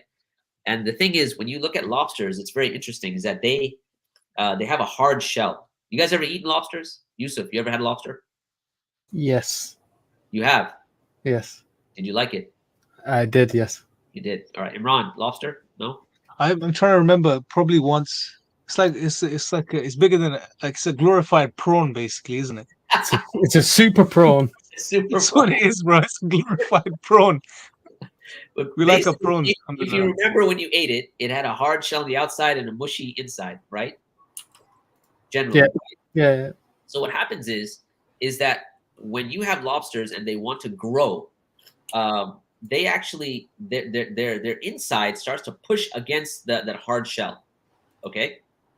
Now the issue is that hard shell. What happens is the lobsters have to go behind a rock, shed off this hard shell, and use the rock as protection containers while they grow a new shell. Okay.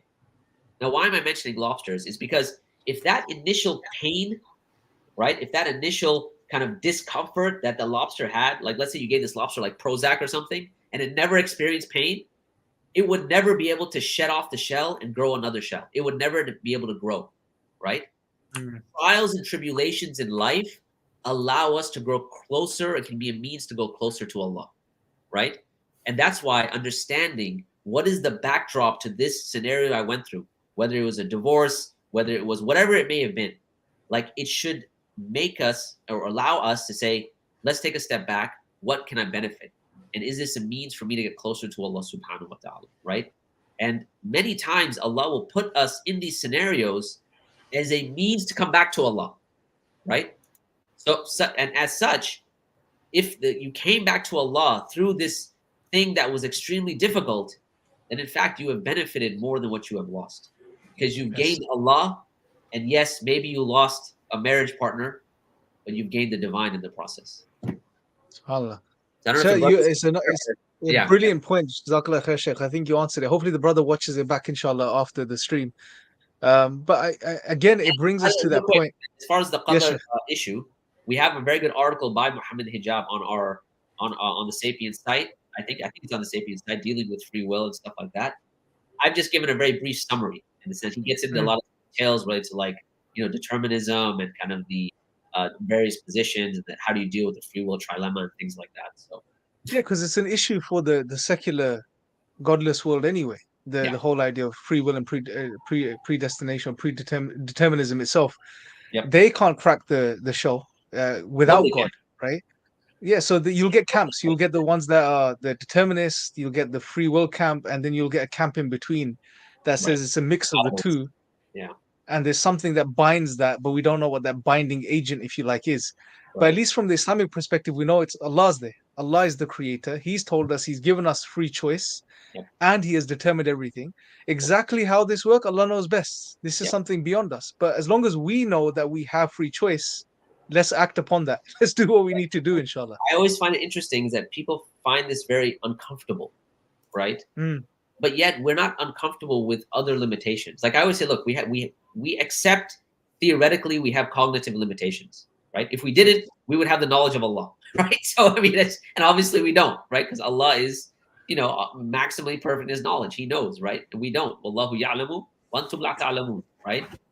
So if that's the case, if we can accept cognitive limitations, or we have trouble accepting cognitive limitations, we don't have those, we don't have trouble accepting ocular limitations.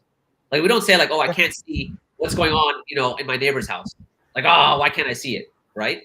Or I can't, or auditory limitations. Like we have auditory limitations. You can't hear what's going on, like, in like I can't hear what's going on in a masjid in London right now, right? Whatever it might be. You don't see me freaking out like, oh, why can't I hear it?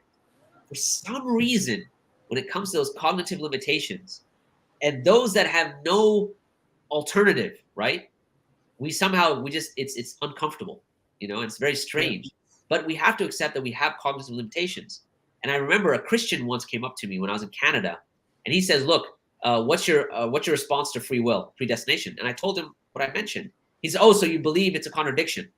I was like, well, yeah, I mean, there's two mutually exclusive things. So, philosophically, it's you can't really reconcile these things. He goes, therefore, you should believe in the Trinity, right? So I was like, he goes, if you believe in one contradiction, why not just believe in another contradiction, right? And I said, the difference is that one contradiction has no alternative, but the Trinity does have an alternative, and that's Tawheed. Right? So one has an alternative, one has no alternative, right? The determinist or the free will discussion, there is no determinant. It is known as a trilemma. These are three things that you cannot reconcile, right? Yeah. Either you believe that you have free will. The problem is, if you say you have absolute free will, how do you then understand causal links? Those things that come by way of cause and effect, right? How do you understand your genetics? How do you understand those things? If you say I have absolute free will, If you go on the other side of the camp, no, everything is predetermined by causes that were prior to it, and therefore we have no free will. Like I think Sam Harris wrote a book on this, right? Like basically a lot of these guys think we have no free will and then they go off writing books. It's very strange. But anyway, so if you say you have no free will, well, then this has implications on your own inner subjective experience of free will itself, that you experience direct firsthand, right? Like I remember, again, one of the talks I was giving, I said, how many people can tell me if I'm hungry right now, right? And they said, well, I don't know. Unless I may tell you I'm hungry, but I know hunger directly, unlike any other person would be able to know. Unless I tell them, and even that they could draw an analogy of how they experience hunger, right? But no one can tell me what it's like when I'm hungry or if I'm even hungry directly, like I know it. So free choice is very similar. I experience free choice in a way that I experience it firsthand. And no one can tell me like, no, this is not true, right? I mean, Yes. You could try to rationally, or let's say, some sort of in some sort of abstract way to reason out how you might not have free will, and yet you act like you have free will, Yes. right? And yet, and you know that firsthand. So how do you now reconcile everything is predetermined with this thing I know more than anything else, and that is that I have free will? Well, the issue is it's one of those things you have to just leave alone. It's part of our cognitive limitation. And that's okay. There's nothing wrong with that, unless you can give me an alternative, right? Inshallah. Anyways. Chef, we have a couple of guests, so let's go to the next one, inshallah, because we want to keep the brothers and sisters waiting. Yeah, the next one. On our defenders. Yeah, so I'm going to Yes, check that now. Yeah. So Jazakallah khair, Sheikh, for the response to that. Just wanted to add one last thing while the donations is loading. The Quran makes it very clear that Allah subhanahu wa ta'ala will only hold us to account for things within our control. So things that we are responsible for. Right. And we understand him to be the just. So on the day of judgment, if there is something that you didn't have a choice in, and there was nothing about it that you have any responsibility in, for example, like you were born here or you were born there, that's things that are not your fault. Allah does not hold you to account for those things. But he is the all-knowing and he is the most wise. And the things that you are accountable for, you will be held accountable for them, whatever they may be.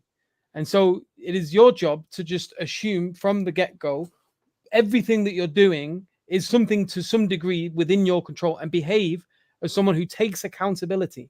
Take accountability for yourself and your actions, and just move forward with that. And then Allah will, inshallah, on the day of judgment, you'll get there and things will be made clear to you. And there's not going to be doubt in the matter. You will understand where you had accountability and what you were responsible for. And the Quran is clear in the theme that no one objects or calls Allah unjust or says, Ya Allah, you forced me to do this. I had no choice. I have no accountability, no responsibility. No one makes that claim on the day of judgment. Everyone begs for a second chance because they take accountability on that day, because they know they're dealing with Allah, the all-knowing, who there is nothing you can hide from him. You can't try hide behind these dilemmas and these philosophical discussions and try to push it aside and act as if you had no responsibility. It will be made clear on that day that you did, regardless of your confusion, regardless of anything else. There are things in your control and there are things out of your control, and the best thing to do is to take accountability for yourself as a man, move forward, and just do what you can. Do what you can. And so in terms of the while you're looking that up real quick, I was going to say that you would want Allah to judge you anyway, right? Because Allah knows you. Like, you're hungry. Allah knows, just like you know firsthand that you're hungry. Allah knows that, right? Yeah. So one of the issues with misjudging something is when you don't have enough knowledge, right? When you make a judgment based on ignorance. Okay, that's where, for instance, the term prejudice comes from. To prejudge, right? You look at something, you have a prejudice for or against something because you have judged before having all the facts. But if we understand, again, who Allah is, because this whole live stream is about Allah and who Allah is, if you understand Allah is maximally perfect, He's Al-Alim. There's no one that has more knowledge than Allah, okay? If He is the one that knows you and you were sincere and you know you were sincere, then there's no concept of Allah making a mistake or not knowing that you were sincere. As long as you try your hardest, Allah knows that, because, and people may not even know that. Maybe people won't give you a break, but people are not going to judge you.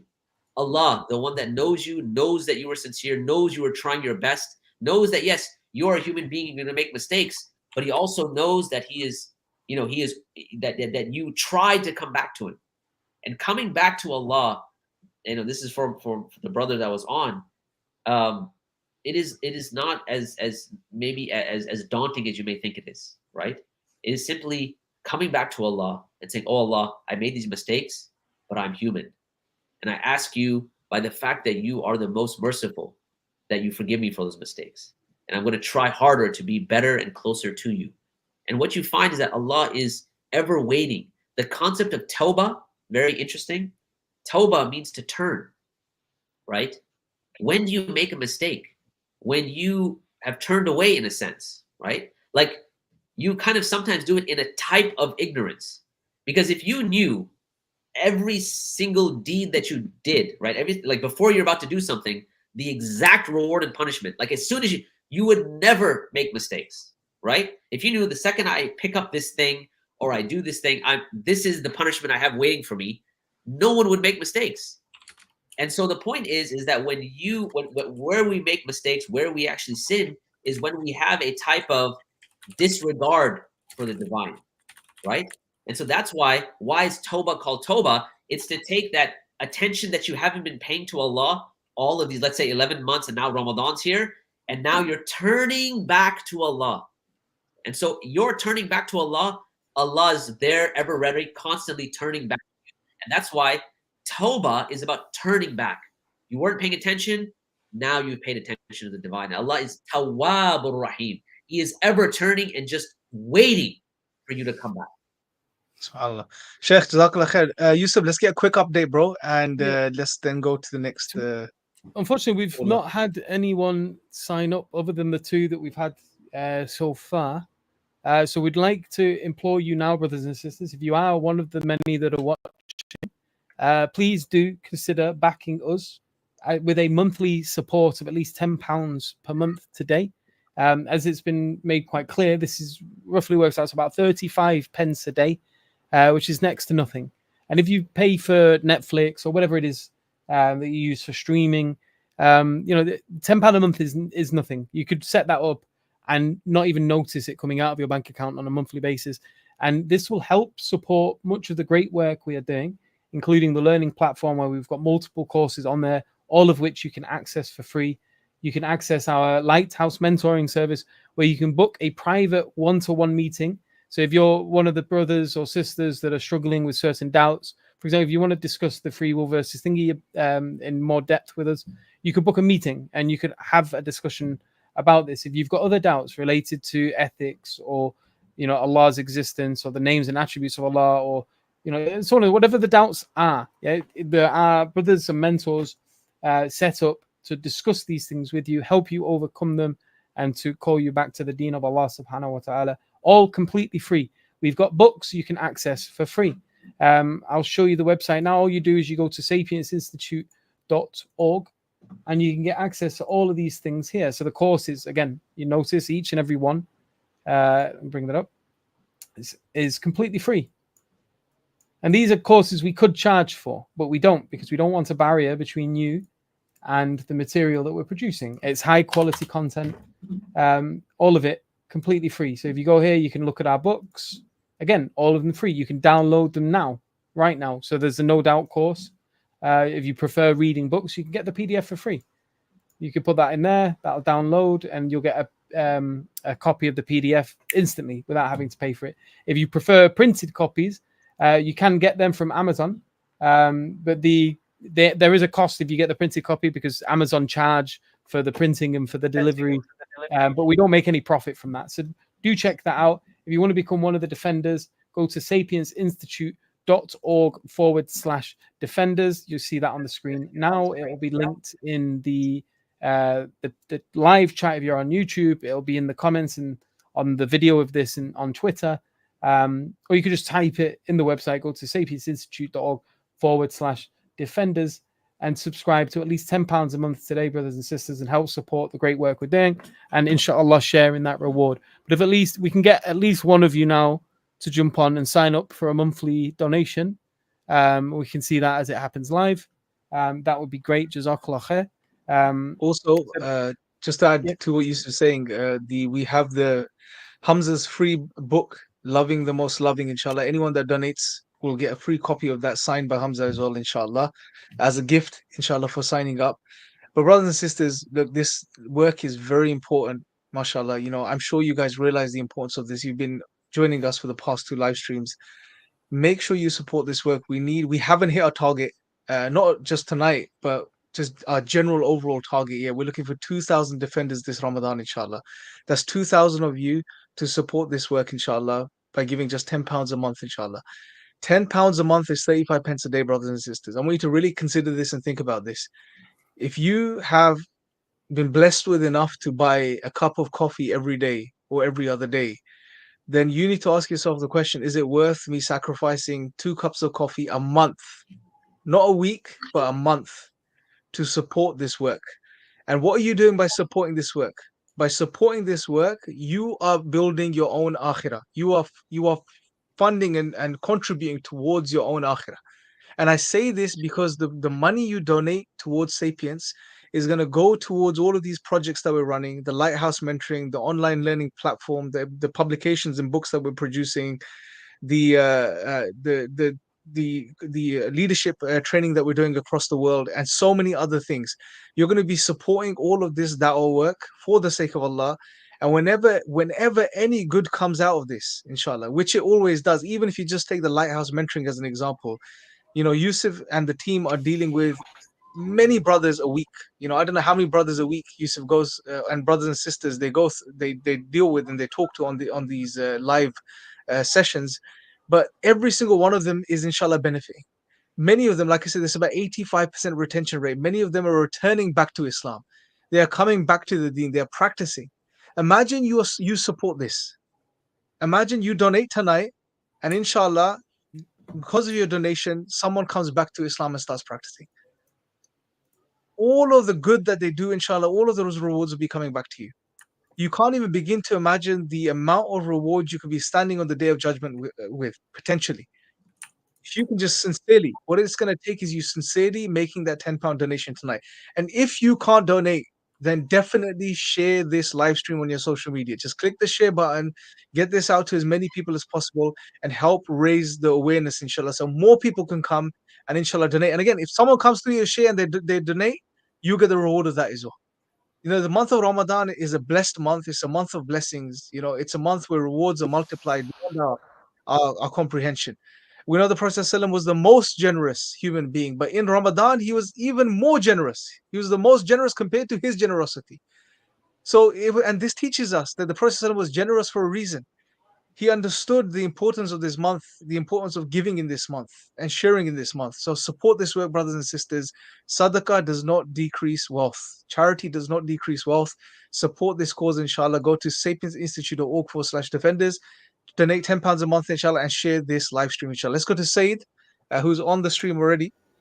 You can ask your question. Assalamu alaikum. Wa alaikum salam. Wa alaikum salam wa rahmatullah. Yeah, brother, my question is about Day of Judgment. How does Allah judge non-Muslim? Jazakallah khair, brother Said. We'll go to either Yusuf or Sheikh Fahd to answer that question for you, inshallah. Yeah, so with justice. With justice. Allah will deal with everyone with justice on the Day of Judgment. And He will hold them to account for what they did and what they did not do. So they will all go to hell on Day of Judgment, or okay, so it depends. Like, so we are told, yeah, that the disbelievers or those who did not submit will be sent to the hellfire. Now, there may be people that you look at and think are believers who may be among the hypocrites. So there may be people that look Muslim, they wear a thobe, they've got, you know, a turban on, they say MashaAllah, Assalamu alaikum, they pray, but they don't do it for the love of Allah, they do it for the love of the people or for worldly reasons. There may be people that look Muslim that you say this person is a Muslim that may end up in the hellfire. there may be people that you would look at and assume they are disbelievers. And there may be people that you look at and think they are going to be among those in the hellfire.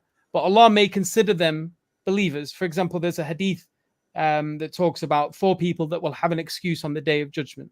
One being the deaf man. Yeah, and he will come to Allah and he'll say, Ya Allah, your Quran came, but I could not hear it. Now, for all purposes, the people in the dunya would have seen him as a non-Muslim because the Quran came to him, he couldn't hear it, he never outwardly expressed the Shahada, he didn't practice Islam because he wasn't taught it. So you would look at him and say, oh, he's a kafir, a disbeliever. But on the day of judgment, Allah will accept that excuse from him because it is a valid excuse and will ask him to perform a test to check to see if he is a Muslim, someone who submits to the will of Allah. And so Allah will make a command of him. If he obeys, he will be considered a Muslim by Allah and will so he'll be commanded, for example, to enter the fire. If he listens and enters the fire, when he enters it, it will be cool for him. Yeah, it will be. He will not enter the hellfire. So there are people that will have excuses. One of them being the deaf man, another being a senile man, so on and so forth, a crazy person. These people will be given a separate test. So Allah is just. He will not just throw people into the hellfire unjustly. Yeah, and this is the whole point when we're talking about knowing the one who we call to. We're talking about knowing the names and attributes of Allah. He is the just. He is the knowledgeable. He is the wise. If anyone ends up in the hellfire, it is because that is where they deserve to be. Yeah, it is not because of an injustice. Fundamentally, at the bottom, at the main principle, if there are people who have an excuse before him, they will be given another test on the day of judgment. If they pass that test, Allah will have mercy upon them, and if they do not, then He will not. So, and this is what you must understand. Sometimes you can maybe oversimplify it and say, "Oh, but this guy is a kafir, this guy is a kafir, this guy is a kafir. They're all going to the hellfire." But you cannot say these people that you point at that you do not know whether or not Allah will have mercy upon them, or what He will deal with them, or whether or not at some point in later life they could become Muslim. Maybe if you bumped into me 20 years ago, you might have said the same thing. Is this boy going to be a kafir? But Allah guides whom He wills, and there are people that come to Islam, at any point in their life. But Allah again is the just, and He will deal with everyone, believers and disbelievers, with justice on the day of judgment. Jazakallah khair, bro. If we'll go to the next brother or sister in a second, inshallah. But brothers and sisters, inshallah, try to keep the questions related to the topic of knowing Allah, if possible. If not, we'll still try to address them, inshallah. But try to keep them linked to the topic itself, inshallah. Brothers and sisters, just a quick reminder, inshallah, for anyone that has just joined us, we are looking for 60 defenders tonight, inshallah. We have only reached 2 currently, brothers and sisters. We need your support to carry on this amazing work at Sapience. Yusuf on the screen has the donation page, and you can even just flick through and show you how it works. If you go to the sapiencinstitute.org/defenders, you'll be brought to this page and you can see the different donation amounts. All we're looking for tonight is 60 people to give just £10 a month, inshallah. That's 35 pence a day. And this work, all of our work that we're doing is free. We don't charge for any of it, although the work itself is worth so much, inshallah. If you look at just our online training platform, there's literally nothing like it in the English language. It's very thorough, it's very professional, it's done to a very high level. Yusuf was going through one of the courses earlier, and you could see all of the notes and all of the references and the way it's been laid out, etc. It's all done in a highly professional way. And all of this content that you see on the page on a learning platform is content that's needed. It tackles the ideologies of today, inshallah. Help us continue this work. We also have the Lighthouse Mentoring. We also have publications and books that we have produced, and we want to carry this work on. And as Hamza was saying last time, this is an age of ideologies. At the end of the day, when you get to the bottom or to the crux of the matter, you see that's a battle of ideologies and worldviews. That's the real level that we need to be engaging at if we really want to create lasting change, impactful change, inshallah. And that's what Sapience is trying to do. So help us support this work, inshallah, brothers and sisters. Go to sapiencinstitute.org/defenders and donate £10 and share this live stream, inshallah. Let's go to who's next, Yusuf. Do you have any idea? We've got 2. One of the brothers, Hassan, the device is not connected. But out of Nasir and Hassan was the brother we spoke to already. okay. So let's uh, get Nasir on Yeah, there. it's I guess, brother Nasir. If you Nasir. Assalamu alaikum. Assalamu alaikum, brother. So I heard him laugh. It's hilarious. Hey, Brother, you're hey. live.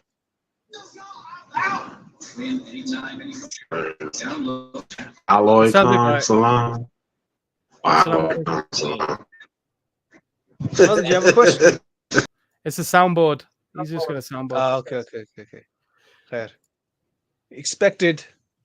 Okay, all right. Alhamdulillah. Yeah, it's the laugh that he was playing was an identical laugh that kept repeating. So Interesting. Okay, so Imran, one of the things I wanted to add is that people should definitely share this video. They should definitely donate, become a defender. You can become a defender twice, right?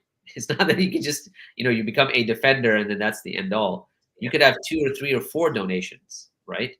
What's very interesting is that you can make donations on behalf of someone else as well, in the sense that like your parents or something like that, like if they've passed away or whatever it might be, those are donations that you can make on behalf of them as well, right? But beyond just sharing the video and beyond just becoming a defender, one of the things that you can do if you are listening and if you do understand the importance of the work that we have, is that you can try to make a commitment to say, I will reach out to, let's say, 5 people to make them defenders, right? So don't just limit it to, it's just me, I can't donate. Well, people, you're on WhatsApp groups, you're on, you have social circles. So make a commitment, say, you know what, I'm going to get 5 people, today, tomorrow, I'm going to reach out to them right now and have them sign up. So don't just limit it to what you can do, right? Because all of those donations that they give, you get the reward of that. And that's just phenomenal. And you're not giving you're actually paying anything, right? But you're getting the reward for having done that. So make a commitment to say, I want to get, 4 or 5, maybe 10 people to sign up if you feel this work is valuable. Because sometimes, Yusuf, Imran, I sometimes ask people, I say, imagine that there was no savings. Just for a moment. Like, where would you go, like, on a one-on-one mentoring session? What would be your fallback? Maybe you'd be the imam of the masjid, and may Allah reward the imam of our masajid. But a lot of times they may not be equipped to deal with certain issues. Let's just be very honest, right? And they know that many imams, they will actually refer to Lighthouse Mentoring. We know there were many in the U.S. and Canada.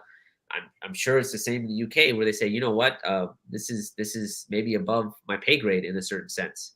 Yes, they may have studied the text. We're not saying that we're more knowledgeable than them, but there's a certain I guess domain that we work in, right? And they recognize that. They'll send people to Lighthouse Mentoring. They'll send people to our website to download our works and to go through our courses and things like that. Why is that? Well, because there's a value in this work.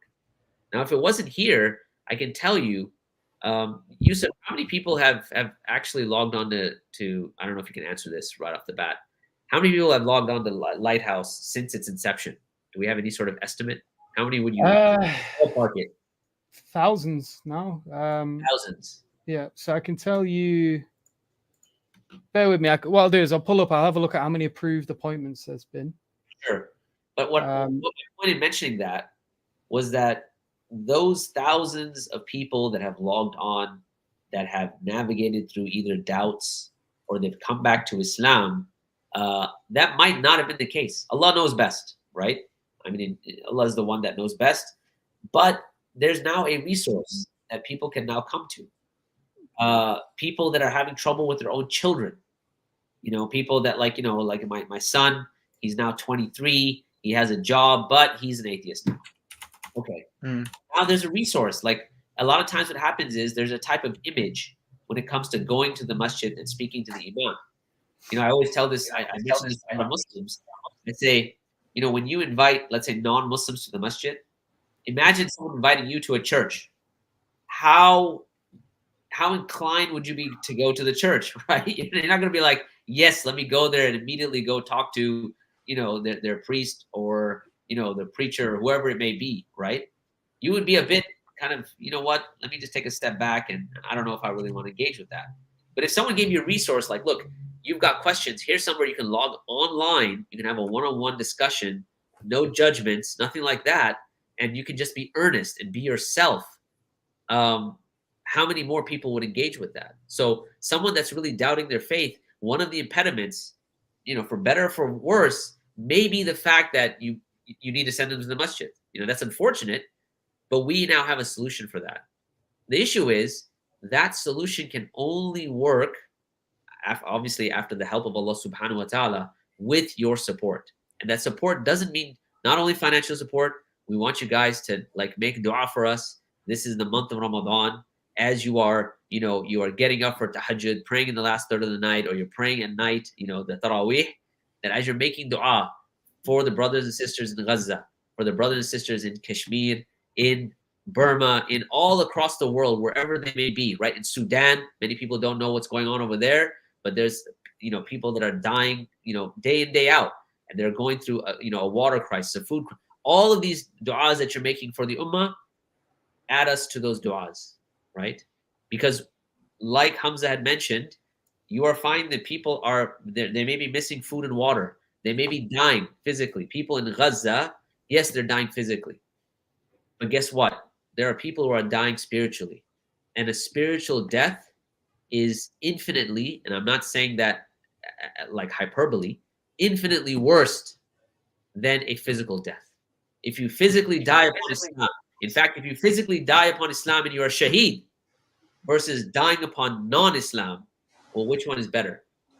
What would you prefer, right? So make sure that you're making dua for safety as well, the work that we're doing, and that you're also sending this out to people that they can donate £10 a month. It's around $13, $14 a month. And this is the thing that's going to support this work. That way it's accessible to everyone.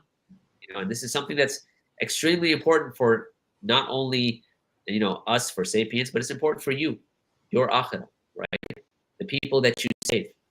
It's going to be dependent on that. And if you know that you can do, let's say, 10 times a month or more, and you say, you know what, I'm going to wait till the last 10 nights or whatever sort of excuses that are coming, you don't know if you're going to get to those last 10 nights. I mean, I know people that never made it to Ramadan.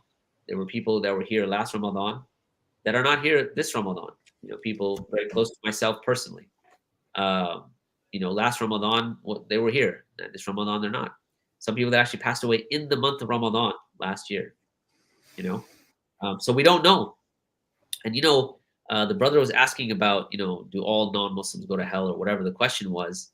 Interestingly enough, is that when Allah subhanahu wa ta'ala mentioned in the Quran to basically spend in the way of Allah, right? Before death overtakes you. And then you will then be going to the hellfire and saying, oh Allah, allow me to come back. But what is the first thing on their tongues that they'll say? Allow me to come back to do what? To pray more? Allow me to come back and be nicer to people? No. It says, why? So that I may give more sadaqah. And I may be amongst the righteous. So the first thing they mention when they want to come back is the sadaqah. Right? None of us know how long we're going to live. So £10 a month, set it up, become a defender, reach out to people that you know, share the video, share on whatever platform that you are active on, WhatsApp's included, everything, whatever it might be, your text messages. I know it's out of vogue. Pick up the phone and call someone and be like, look, are you on this live stream? You're not? Get on now, right? I know that's out of fashion, but do it, right? Because that call, that text, that share might be the thing that decides the difference between, what your status is on the day of judgment, between, going through the trials and tribulations of the day of judgment and having a relief from that. One of the people under the shade of Allah's throne is the one that gives so much that his right hand doesn't know what his left hand is giving, or left hand doesn't know what his right hand is giving, right? So sadaqah prevents that. Sadaqah gives you that shade on the Day of Judgment. So go. Alhamdulillah. What's We've had another defender. So someone else has become a £10 a month subscriber. Mashallah. Alhamdulillah, Allahu Jazakallah khair for your contribution. So we've got 3 out of 60 so far. We do want to see if we can get another 10 over the next hour, inshallah, at least. So if you can become, we one have of- an hour. We have We an only hour have- to go, bro. Inshallah. Okay, so let's reduce the target then. If we can get another 10 over the next hour, inshallah, can you become one of those 10? We'll be keeping an eye on the back just to make sure that you guys are signing up, and inshallah we will make the announcement every time one of you do. So please do go to sapiesinstitute.org/defenders. You should be able to see that on the screen now. You should see it pinned in the comments if you're on YouTube, or on the as a tweet, or what do we call them now? A post underneath the X thread, whatever it is. I forget. It was that easy. It's a Twitter tweet. tweets. Still a Now tweet. it's X posts. I don't know. Allahu Alam. But yeah, so the link is in all of the platforms. You should see it now on the screen just below me here. sapiesinstitute.org/defenders. It's nice and easy. You go up, sign up for £10 a month. You'll hardly notice it come out, and it will help to contribute towards the great work that we are doing. And inshallah, you will share in that reward. Alhamdulillah, bro. Brothers and sisters, honestly, Sheikh, you mentioned something last, was it the last? No, the one previous to the last stream, about the narration of the Prophet ﷺ, where they sacrificed the sheep or a goat, and Aisha radiallahu anha gave away the meat of the animal, and all that was left was the shoulder. And the Prophet ﷺ asked what was left, and Aisha radiallahu anha said that the shoulder was left, and the response of the Prophet ﷺ was, man, it's such a paradigm shift when you think about it, subhanAllah. The Prophet ﷺ said that it's all of it's left except for the shoulder itself, subhanAllah. What It's remains almost you've given away. what remains, everything remains except the shoulder. Is what you've given away. But what That's remains, amazing. So, And we don't think of it. We do not think of our material possessions in that way. We just don't, right? We think, okay, if I have £100, I spend £90. I have given away £90. I don't have it anymore. It's gone, and I have only £10 left. Now that may be the case if you're spending on worldly things, right? But when it comes to spending in the path of Allah, for the sake of Allah, just spending for the sake of Allah, that money you spend is not gone. It's what actually remains, and what you have left over with you is what's not yours. And it's true as well, because Sheikh, last year I came across this image online, and it's still stuck in my head. I can't get it out of my head. It was an image of they dug up some sort of a mummy, I think in Egypt somewhere, right? Basically a skeleton of a king that lived thousands of years ago, and you can see it's just bones, and the whole skeleton is covered with gold ornaments and jewelry. So there's gold rings, there's gold bangles, and it's like the skeleton has like gold bangles and bracelets all over its arms and everything. And it just makes you think, subhanAllah, you take none of it with you, right? It's none of your wealth is going to go with you. None of your possessions are going to go with you. Whatever you have in your bank accounts, whatever you have in your material possessions, none of it goes with you. It all remains behind. The only thing that's going with you is what you spend in the path of Allah. And it doesn't go with you in the form of the physical material wealth or possessions that you distributed or gave in this world, but it goes with you in the form of rewards and sadaqah jariyah that continues with you, inshallah. And that's what we want. We want to build our akhirah. We want to store up things for the hereafter. We want to spend and function in this world so that we build the hereafter.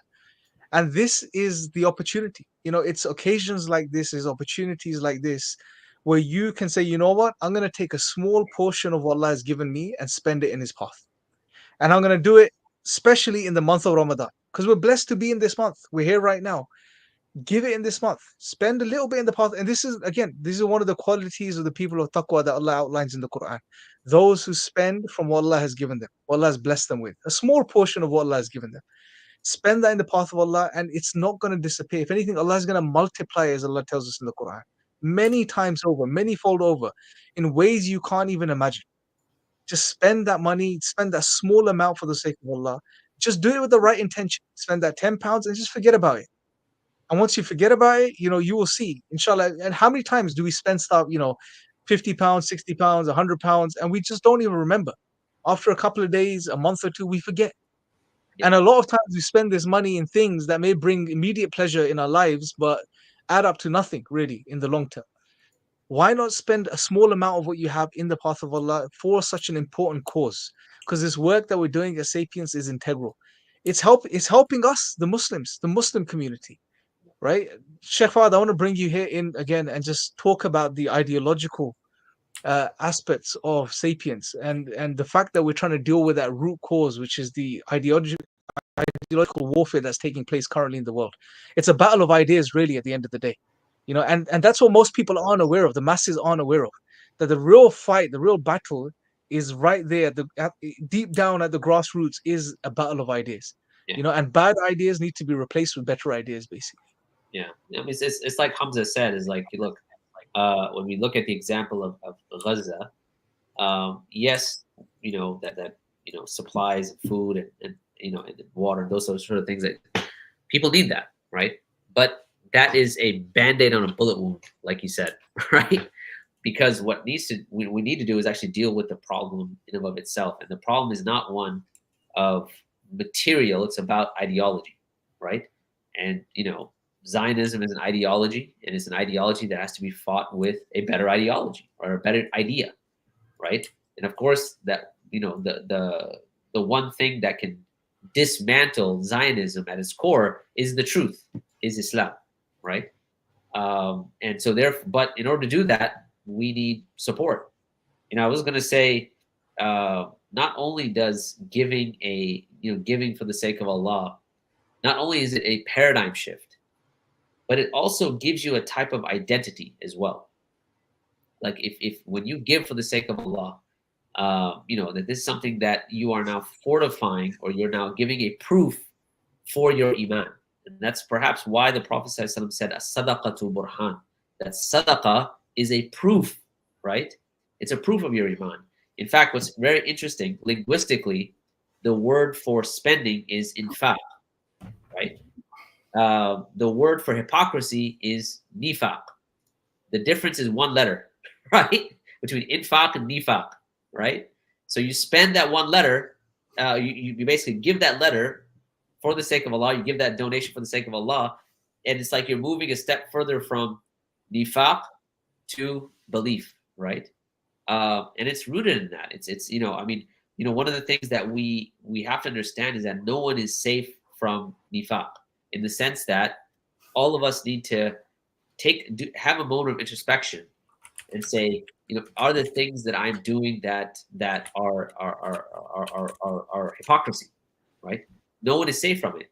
In fact, it was a statement from I'm trying to think whether I'm forgetting who it was, but the statement which Qadi Iyad, I believe, who said that the mu'min is the one that is afraid of nifaq, and the munafiq is the one that has no worries about it whatsoever, right? Something like that.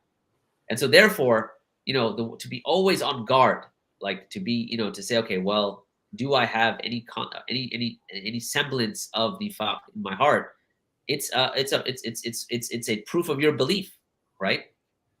In fact, Umar ibn Khattab, he went to the carrier of the secrets of the Prophet ﷺ, who knew the names of the munafiqun, the hypocrites, and he asked him, this is Umar, who's better than me, who's better than Imran, better than Yusuf, better than all of us, everyone listening here, Umar ibn Khattab, and he asked him, he goes, am I on that list? Am I on that list of hypocrites? Right? This man whom the Prophet ﷺ, is elevated, says that when shaitan walks a path, when Umar walks a path, shaitan walks another path, right? I remember one time there was a sheikh that was sitting outside of Masjid Nabawi, and there's a gate called the Gate of Umar, right? And there's a group of people that they're part of, that they were having a procession, and they talk badly about Umar and they hate him in a sense, whatever it might be. So there's a procession, and this leader was going towards the gate, and he said, "Stop! We will not enter from this gate. We will enter from the gate of Ali," right, or something like that. And the sheikh was sitting from afar, and he said, Sadaqa Rasulullah sallallahu alaihi wasallam, that the Prophet sallallahu has spoken the truth. That certainly any path that Umar takes, the shaitan takes another path. Anyway, my point in mentioning that was just about Umar having that introspection, that we need to have that introspection. So brothers and sisters, make sure that you're going and you're becoming a defender by donating £10 a month. We now have 4 defenders. Is that correct? Yeah, so we've since we say we're trying to get 10 more over the next hour, inshallah, we've had 1 person sign up. So we've got 4 in total this evening.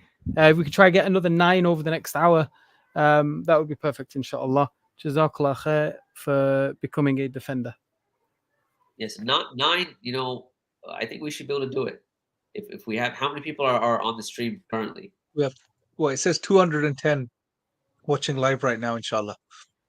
Yeah, so I think that may be a bit, okay, fair enough.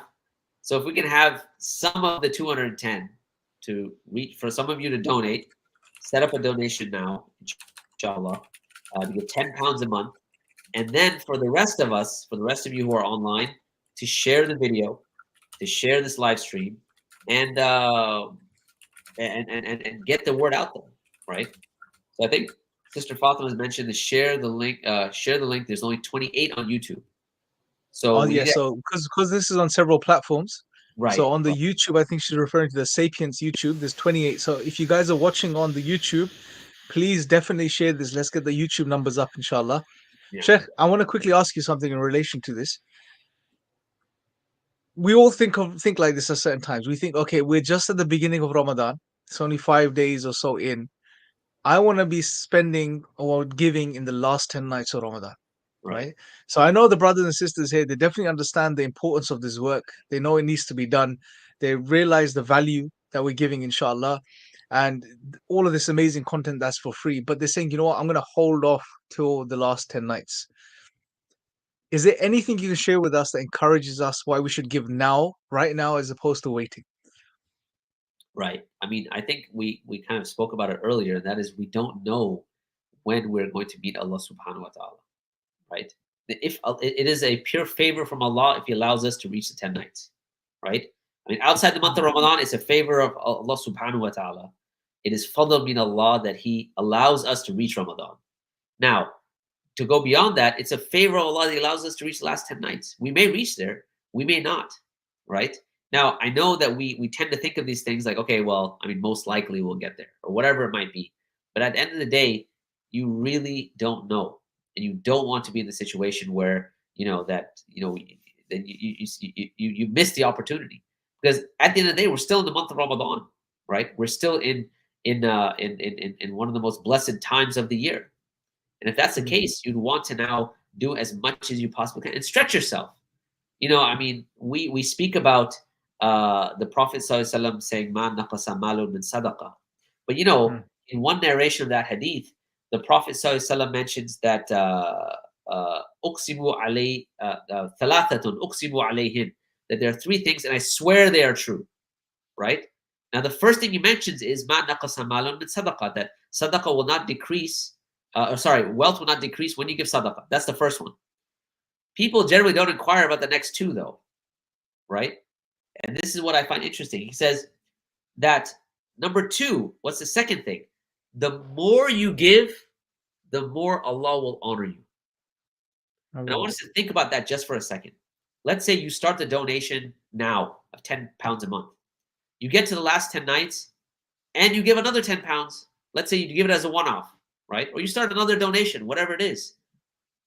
Do you think that honor that you have, right, it comes from Allah subhanahu wa ta'ala? So if it's true, what the Prophet is saying, that the more you give, the more Allah honors you. And Allah is Al-Aziz. Allah is the one who gives honor. وَلِلَّهِ الْعِزَّةِ وَلِلرَّسُولِهِ وَلِلْمُؤْمِنِينَ. That all honor belongs to Allah and to His Messenger and to the believers, right? And this is why when Umar ibn Khattab was on his way to Bayt al-Maqdis, to Jerusalem, and he was wearing those disheveled clothes, and he was with his servant, and as he was entering, one of the companions came out and said, "Look, the servant is riding the animal. You're here. You're looking like this. Why don't you put on some nice clothes or something like that?" He says, "Look, these things did not give us honor. What gave us honor was Islam, right? Honor doesn't come from the stuff that you have. Honor comes from the divine, because you could have all sorts of things and be the most dishonorable person, right? You can be known as someone who's, let's say, someone who's known as stingy. There's nothing you can do about that except that Allah clears that for you, right? So honor, all of this honor that a person has comes from Allah subhanahu wa ta'ala. So the more you give, the more that Allah will honor you. So yes, give now, because you don't know when you're going to die. And you can always give again, right? There's nothing stopping you. There's no impediment, right? All we're saying is that help us to reach our target, and allow us to come through and support these programs that we have, and do it now, right? We've got the 2,000 target in total. We're on our way, inshallah. But we need your support, right? And we want Allah to honor you, right? At the end of the day. So yeah, man. So that's it. I don't know if anyone's curious about the third one, but What is the third one, Sheikh? As we were like, hey, I what am about the curious. third one?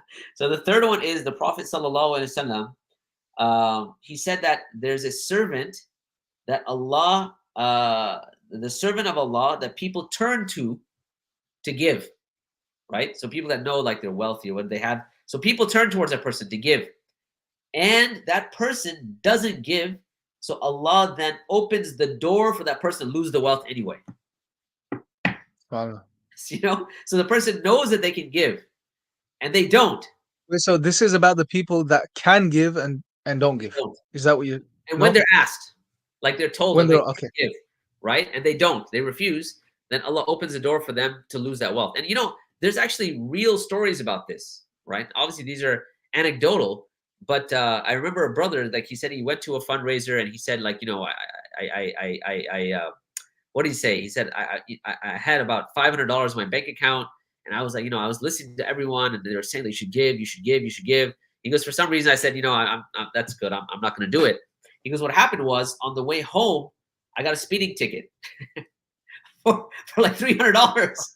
He goes, subhanallah, had I just given it, maybe Allah subhanahu wa ta'ala it would have been something permanent then, right? Like you said, instead of something that's spent as a speeding ticket, which you will never see again, right? So this is the time we are in, this blessed month. This is the time when Allah subhanahu wa ta'ala has opened the doors of Jannah, has locked the shayateen, and this is the time that you want your deeds to go up, right? You want your deeds to reach Allah subhanahu wa ta'ala. So the link again, sapiensinstitute.org /defenders. $10 a month £10 a month is what we're asking for to become a defender. I think we have 4. We would like to get 10 more before the stream is up, inshallah. And and this means it means the people that the people that you can reach out to. So reach out to people, have them donate, set up a personal target, and especially, by the way, if you have benefited from Sapiens' work, that's something that reach out to people, tell them, get the word out. Like, I went on to Lighthouse and it really helped me. I downloaded their books, and they helped me deal with X, Y, and Z. I'm a da'iyah, for instance, and I took the Awakening the Truth course, and it enhanced my da'wah. I was able to give 1 or 2 more shahadas or whatever it might be, right? I took the course on secularism, and it really helped clarify my worldview. I took that the one course that no one else has online right now, which is the LGBTQ course by Dr. Carl Sharif. 30 hours of content. Allahu Akbar. 30 hours of content, man. There is no course as robust, as thorough, as powerful, as in-depth like that course that exists anywhere. Sheikh, we were talking about the course earlier, and we were calculating it. It seems like even universities, right, even on a master's level, you won't get a course that's 30 hours long. Like, they're in modules. You get 2 modules every semester, which is about 3 months, and that's about 12 hours of content per module. Wow. This is 33 hours. You know, Right. this is more advanced than a master's level, or more in depth and thorough than a master's level module that you study at university. Absolutely. And it's fully referenced. It's got It's pages of references, subhanAllah. I mean, it is remarkable, you know, and definitely we need to make sure that more academic institutions are aware of it, that they can use it, and for training their teachers, for training their professors.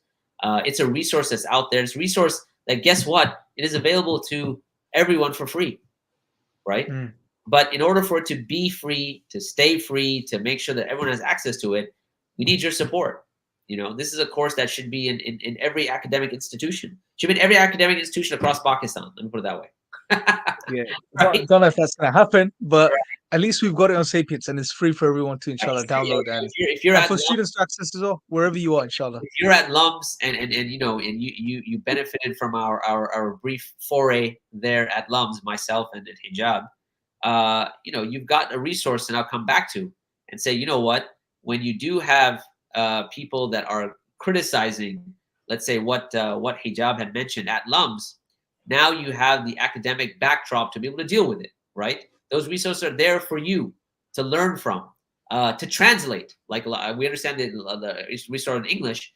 If you're good at English, translate them, take those ideas out, spread them, because ideas are what win the day at the end, you know, at the end, right? Hamza spoke about this earlier. When it comes to Gaza, when it comes to internal problems within Pakistan, when it comes to internal problems wherever you may be within the West, the ideas, right? Thoughts, ideas, those things are what are the basis for everything that, you know, basically how the world turns, in a sense. Yeah. And so if you're not supporting that, that's a problem. So go to sapiensinstitute.org/defenders, sign up for a £10 donation. You know, if I know Brother Tarak is here as well, is on our chat, on our live, and he's also saying that if you want to make a one-off donation, look, man, if you want to make a one-off donation, you want to give 1,000, 2,000, 5,000, 50,000 pounds or dollars or whatever that might be, Bismillah. We're not, you know, we're saying that go for it, right? Obviously, we have a target, and you know, and we're trying to meet that target. But obviously, one-off donations work as well. You know, I'm more than happy to appreciate, you know, to have that on our site as well. Inshallah. Yeah. Brothers and sisters, go to sapiensinstitute.org/defenders. That's where you can make the donations, inshallah. And like Sheikh Fahd was mentioning, this is, you know, very, very important work. It's thorough work that's been done on these topics, on these ideologies, on how to deconstruct these ideologies, on how to present Islam to a world which thinks in a very particular way, right? The secular world and the way it has affected the minds of Muslims and non-Muslims, both. Even Muslims are affected by secularization. Their minds, the ways of understanding reality, thinking about reality, about, you know, the epistemology of truth and how they come to truth.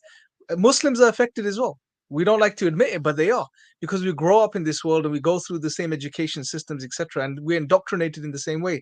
Sapiens is unraveling this, and it's building for the Muslims and non-Muslims a comprehensive perspective on what Islam is. Islam as a way of life, Islam as a worldview. We're sharing all of this, we're building, and like I said earlier, we got the finger on the pulse. We know the shifts that are taking place ideologically. We know we're coming out of the modern age and we're moving into this postmodern age. And, you know, the postmodern age itself presents new challenges. They have their own way of looking at reality and coming to truth. So we're as this is happening and unfolding real time, we are developing content and putting out new stuff all the time, inshallah. But all of this takes time. It takes resources. It takes research. You know, it takes people to come in and film the videos. It takes editors to edit and refine the books that we produce. We have at least 2 new books coming, as far as I'm aware. Maybe, no, 3 as far as I'm not sure how many books. I've got 2 of my ones that are coming out this year, Sheikh Fahd. Are you producing this year, or Dr. Uthman? Dr. Uthman most likely is going to be doing one. Knowing Allah, him, he's probably, even if he has, he probably has one in the works. Allahu Akbar, mashallah. And these books are coming. This work is coming. There's a lot more coming, inshallah, this year. Phenomenal work, inshallah, which is going to fundamentally, first and foremost, help ourselves as Muslims, our own children, our own family members. In some cases, who may be dealing with doubts, maybe going through sort of difficult situations and on the verge of leaving Islam or being affected by these ideologies in schools, universities, etc. So the work's been done, but we need your support. All of this takes finances. £10 a month, brothers and sisters, 35 pence a day will help us continue to do this. We're looking for 2,000 defenders this Ramadan. Tonight we were looking for 60, but inshallah we only have a little time left now. If we can hit 10 more defenders, inshallah, alhamdulillah, that would be brilliant. May Allah bless everyone that's donated so far and contributed. And may Allah bless you for those that are going to donate as well. And everyone that shares as well. Please keep sharing this live stream, even after we're offline, so people can come across it and inshallah contribute towards this work. Yusuf, any updates?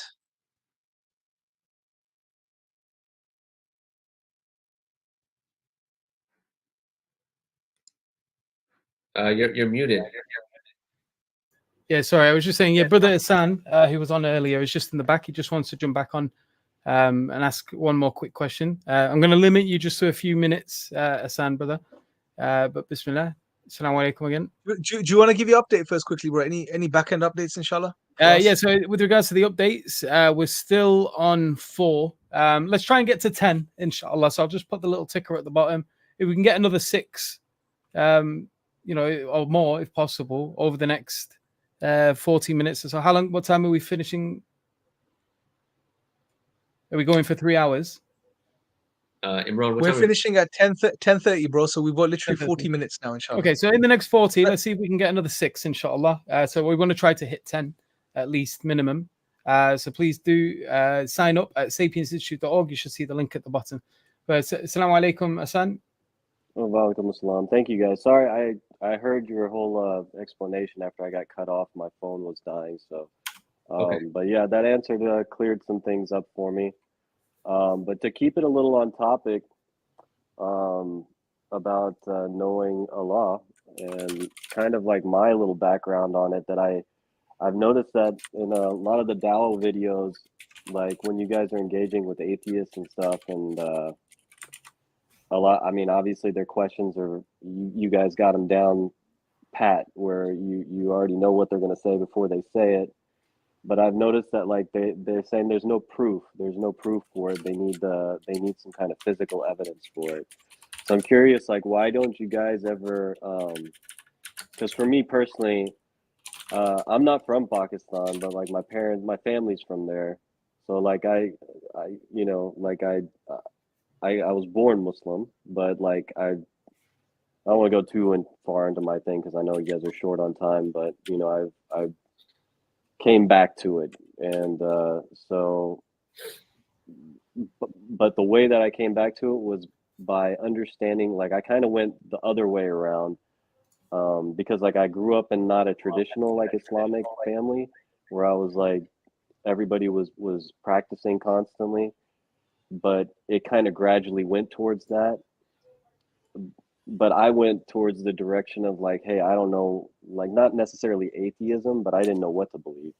And there was like a lot of this stuff that I was coming across in my, like, I guess like that new age, you guys call it the new age way of going about it, where they like this esoteric stuff, and like you start researching pyramids and this and that, and and that stuff is a rabbit hole on its end. But I'm curious, like, why don't you guys, is there a reason that you guys don't in your dawah like use the Fibonacci sequence and these type of things that I was like getting into for a little while before I was like, wait a minute, this is actually proof of Allah. Like this is proof. This is like an actual like it shows the actual design of everything that we're looking at, like reality itself, the universe. Like you keep seeing these same sequences and like these like fractal type sequences in everything. It's like in a flower. It's like in a tree. You see it everywhere. So is that something that you can use or even relate to? So we do make design arguments if that's what you're saying. Like Yeah, we so but constantly I've make heard a reference lot to of evidence. the design arguments, but I've never like heard anybody actually relate it to something that like a new age spiritual type person would be engaging in it. So they would I feel like a lot of them are going the route that I was getting led down, which was like this Fibonacci sequence and all this like esoteric stuff that they were pushing at the time, and it was making a lot of sense. But then I was like, wait a minute, the reason that at the end of the day, I was like, this is all great, but it doesn't really tell me who created the sequence. So that's when I was like, this is perfect. This is what everybody should be using here if they want evidence. It's like, hey, you don't have the actual evidence. That is the evidence. Everything has like a sequence to it. Everything in nature and has that same like design that you see the same thing over and over. No matter how far you zoom in, how far you zoom out, you're constantly saying the same sequence. So that in is terms of proof of what you design. said there, but I guess there's many ways of making the design argument. I guess that's one of them. Maybe inshallah we can look into maybe making a connection between mention of things like that and seeing how we can connect it to our dawah. Let me just jump in here real quick. Yeah, of course. I'd like you to appreciate is that different human beings will be attracted to different things, right? So maybe you saw the Fibonacci sequence and you said, wait a minute, this design is amazing. And that is something that led you to ask the question, well, where does this design come from, right? Right. That would work for you, absolutely, right? It doesn't mean it's going to work for everyone, right? I think we can appreciate, I hope we can appreciate that, right? That each person, in a sense, is going to see certain things and see, okay, that there's order, there's design, or whatever it might be, and then where does this design come from? It may be different for different people. One of the things that we try to do, let's say when we're talking about the concept of proof, because you mentioned like this is right? The thing is, one of the things we deal with, in, for instance, the No Doubt course, is the concept of proof itself, right? So before you get to this is proof, we now have to take a step back and be like, well, what is proof? What do we mean by proof, right? You know, in the Quran, Allah says that, and I remember there was a debate between like a Christian and an atheist, and the Christian, you know, asked the atheist, he says, if you were to see God, would that be proof? And the atheist said, well, yeah. And then he stopped. He's like, well, I don't know. I think maybe my eyes would be tricking me, right? So it's like, and it reminded me of an ayah in the Quran where Allah says that if the heavens were to open up and a book came out of the heavens and they were to touch it with their hands, they would say that our eyes have deceived us, right? And actually, that I was discussing this with my mom the other day. I was like, it doesn't make sense to me when I hear the stories of Musa alayhi salam, how he literally parted the sea. Exactly. He literally parted the sea. And if I was like, I wouldn't be looking for all this esoteric knowledge if I physically saw that. I wouldn't have forgotten that. That's right. And that's the thing, is that so the issue isn't always about kind of the proof in what you see in like the physical world. There's a backdrop to that, right? Like we have to start with, okay, well, what is a level of proof that's good enough, right? Because some people say, look, even if I saw God, so the issue isn't about proof per se, but it's about what are you skeptical about? And the thing is, you can make a decision, at least with a lot of the atheists and things like that, what they go through is what's known as selective skepticism, right? Because we don't demand proof for everything that we accept. Let's just be real, right? You don't demand proof for your existence, just to be very raw, right? It's not like, I don't know if I exist. I mean, you go with the assumption that you exist. You go with the assumption that the real world exists. But are you sure? Do you have proof for that? Do you demand proof for that? No, there are certain things that are axiomatic. There are certain things that are based on first principles, right? That doesn't make sense to ask for proof. So does God fall into that realm, right? That which is axiomatic, right? And then if there is going to be proof, what level of proof? So what we do is, we talk about the concept of proof itself so that there's a basis to get to, let's say, the Fibonacci sequence or whatever it might be, to say, okay, well, will that be enough proof? Because like I said, for you, that may have been enough. But believe me, we've spoken to people where they would say, well, well, that's just whatever. It was just random chant, whatever. I mean, there's so many things that we come across that even that's not proof enough. So really what happens is it's going to be kind of an individual thing that you have to diagnose person to person to person. Say, okay, Right. what Okay. So it's on the individual basis, basically. right. Kind of, yeah. In our experience, and I think Yusuf can back me up on this, a lot of times it's not even about the person wanting a specific proof, but it's about a backdrop that they came from. They may have had all sorts of issues in their life, and something that the issue wasn't about this proof, but it's this particular thing that they're demanding because there's some other issue that they're trying to deal with, right? Mhm. And so to go back to your question, why don't we employ the Fibonacci sequence or this particular argument or this particular argument? A lot of that is going to be individualistic, right? Like we kind of have to diagnose the problem, and we have to kind of start with, well, what do we mean by proof, right? One way of looking at it is, can you prove that you need proof? Would be an interesting way of looking at it, right? So Yeah. how do we establish proof? What is proof for you as an individual? It's a metaphysical question, and the course that we have online, the book that we have, talks about something called a metaphysical backdrop. So it's a question that precedes the proof question, which is very important. Otherwise, you could be talking to someone, and for you, something that's clear as day is not going to be as clear as day for them. So why? Because we're human beings. We have emotions, we have egos, we have, and I tell this to people all the time. I say, if you think about the reason most of the time why people don't accept Islam, it's not because some sort of rational issue is unclear to them. Most of the time, it's because of an ego. There's an ego issue there, right? And even like, you look at the kind of the quintessential kafir, right? Who is shaitan, right? In the Quran, his issue wasn't, oh, he doesn't see proof. Like, he's talking to God, right? Yeah, that's Proof true. TV, Yeah. right? But what led him? It was ego, right? Ego. Yeah. Find that when you diagnose a lot of the conversations we have with let's say hardened atheists, it really does come down to selective skepticism. I'll be skeptical about God, but I won't be consistent in that skeptic because then if you're gonna be skeptical about domain A, why would you then not be consistent and be skeptical about domain B, which would lead you down a rabbit hole where you have to then doubt everything.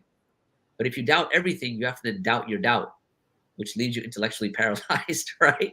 So, so again, coming back down to it, to give you, bring us back to the answer, it's always going to be based on the individual to kind of now, kind of see where they're coming from, the backdrop that they have, a whole range of issues. And this is why we initially thought about establishing Lighthouse Mentoring, right? I mean, these are 1 hour sessions that anyone can book. They're free, and you can just have a conversation, and you can say, hey, let's go through what is proof for you. Tell me a bit about your background. What are some of the vicissitudes of life that you're dealing with? Because that can have an impact on people as well, right? Yeah, I mean, I've got a lot of respect for you guys of how you just deal with people in general. I've watched a lot of the speakers corners stuff, and just like the just keeping your cool in these type of conversations. There's a lot of respect I have for you in that. I don't have that ability to conversate like that in a lot of my skill set yet, but inshallah one day I will. Working on it. But another thing I heard you guys mention, this war of like you didn't necessarily say a war of ideas, but I actually, it's funny. I heard Sam Harris say that once. It was like in 2004, something 5, and he was on Bill Maher. Right. And that guy, he was like basically, preaching his normal schmeal. He was like, oh yeah, we have to invade all these countries because they're doing genital mutilation and blah blah blah, and Right. and it's a war of ideas, and that one stuck with me when he said that, and I kind of understand like what now looking back at it in hindsight how this is a war of ideas, basically what they're doing. And because this whole time that they were saying that justifying all these wars, they were using these things like saying genital mutilation and these things that I've never even heard of up until this guy mentioned, you know. And then all of a sudden from 2004 till now, we're having like transgender things being pushed by these same liberals, and people are our own you know, they're pushing this on their Americans, and liberalism is like saying, yeah, change your gender and mutilate yourself and do this. It's mind-boggling how this has been pulled off. So it's very interesting. And but yeah, I thought that was interesting. You said it's like a war of ideas. Because it seems like that's what it is. It's because they're pushing the liberalism on the rest of the world with war, and somehow getting away with justifying that and saying, oh, we got to strike first, we got to do this. And they pulled it off, and they used all the same tactics, the same lies, like making things up with WMDs and same rhetoric, right? The human Yeah, rights. I think we'd learn from it. You know, yeah, and it feels like it's happening again, and it's kind of I hope it doesn't work again, you know. I hope people are seeing through it this time, because Inshallah. it's inshallah, because it's the exact same bread, it's the same game plan to the T. Yeah, so this is what we're hoping as well, that with our particular dawah, that this will help to equip people to be able to spot these things a lot more easily. But slowly, inshallah, we'll get there. But Jazakallah khair for joining us today, Brother Hassan. Yeah, you guys got my support. I'm a defender, and inshallah, I'll make my two children defenders. Mashallah, inshallah. Yeah, bless you. Yeah, if they ever grow up and you know, you guys are still around the Sapien Institute, everything, then you know, maybe you can make my children better people and make them good dawah. No, man. Look, man. You've already taken a step in the right direction. I think you'll be making them really wonderful, inshallah. Whatever predates this, but there's always a strong future to look forward to, right? I was going to mention, if you know, if you still had questions or you wanted to just, you know, have a discussion about some of these topics, you can always go on the Lighthouse Mentoring as well, and one of us will be there. You can kind of discuss those things as well. I'll take you up on that. And I have a lot to say. Yeah, and if you know other people that have some of the same questions, or just, you know, let them know about Lighthouse. You know, we're here for all of, you know, for all of you, basically, you know. So appreciate your support. May Allah bless you, bless your children, increase you, grant you a very firm iman. I say, Ya muqallib al-qulub, thabbit quluban ala dinik. O turner of hearts, keep our hearts firm upon your deen, upon your worldview. And, Ameen. Allah bless you and accept all of your deeds in this blessed month. It was very nice speaking with you. Ameen. Assalamu alaikum wa rahmatullahi wa barakatuh. Jazakallah khair, bro. Take care, inshallah.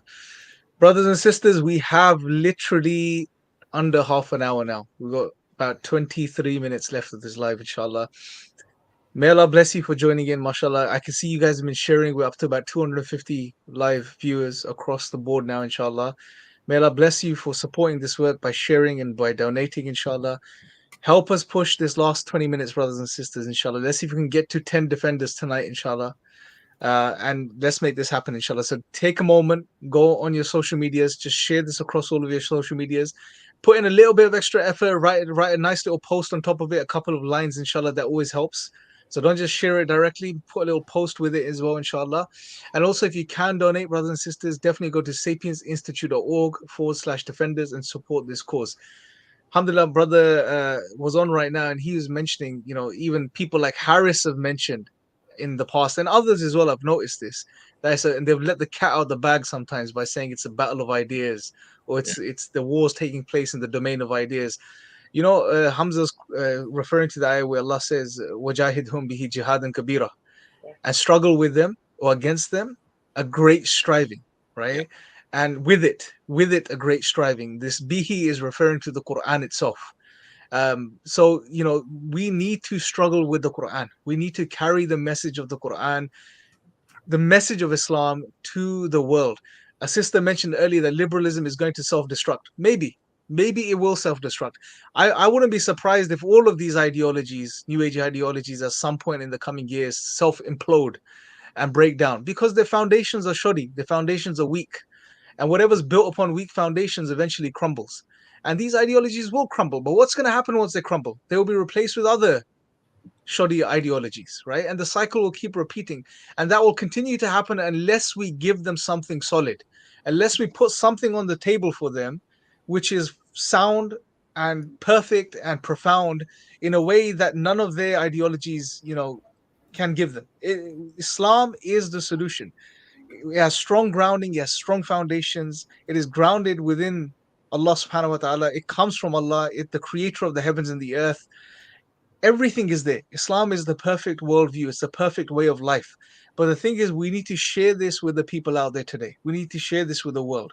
They are not aware of this. What they're aware of is, what the Orientalists have been saying for the past couple of hundred years, or new versions of the Orientalist arguments, right? The more simplified, popular versions of the Orientalist arguments. They believe Islam is backward, it's barbaric, it's this, it's that, it's the other. That's all they know.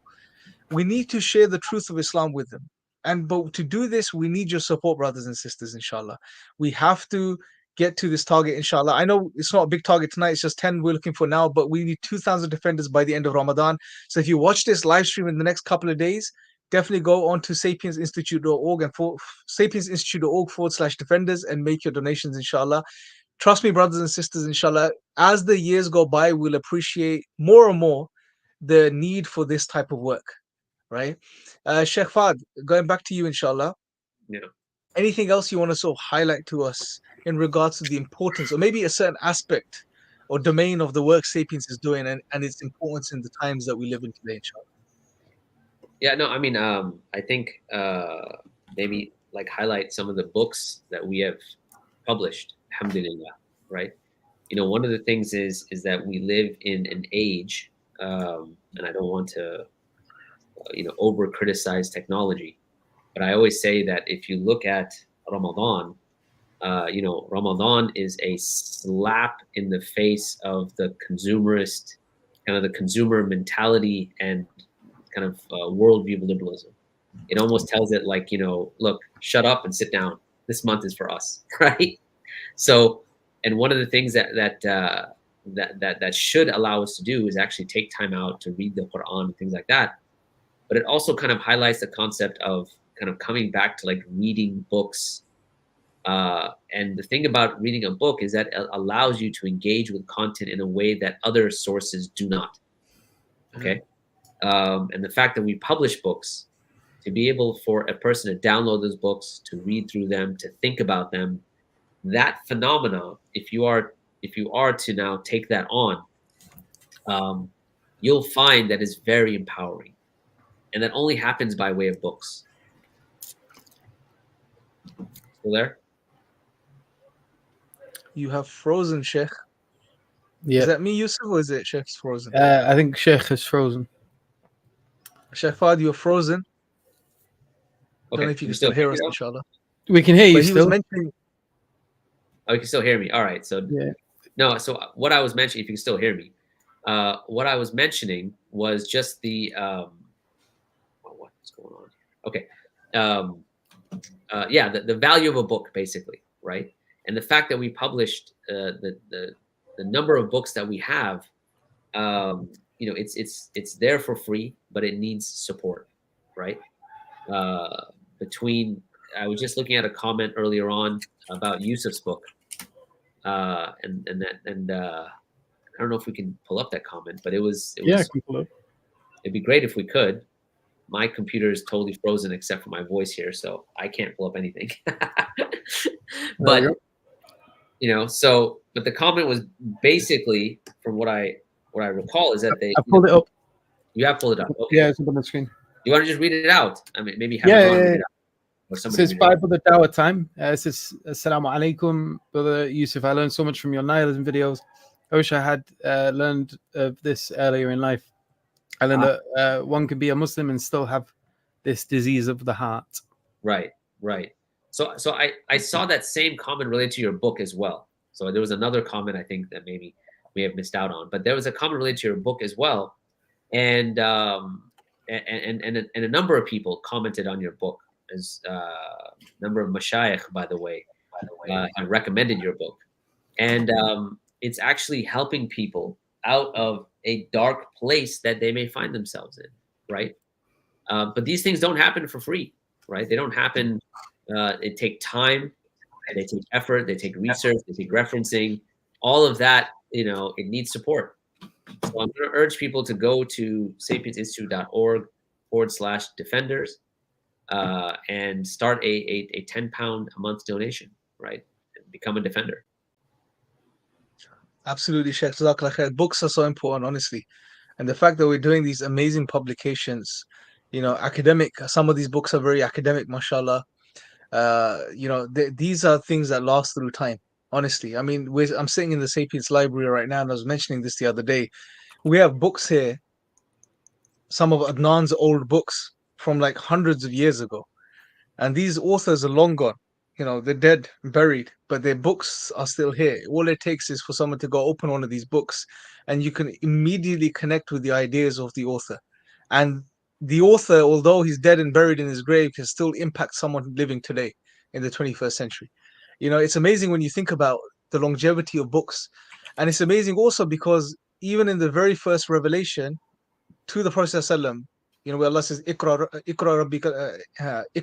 bismi rabbika alladhi khalaq, khalaqal insana min alaq, Ikra wa rabbukal akram alladhi allama bil qalam. That Allah says, it starts with read, recite. Allah tells the first word of revelation is to read and to recite. And then Allah further on says that He taught man the use of the pen, the written form of knowledge, this dissemination, this ability to pass on knowledge through time and through history.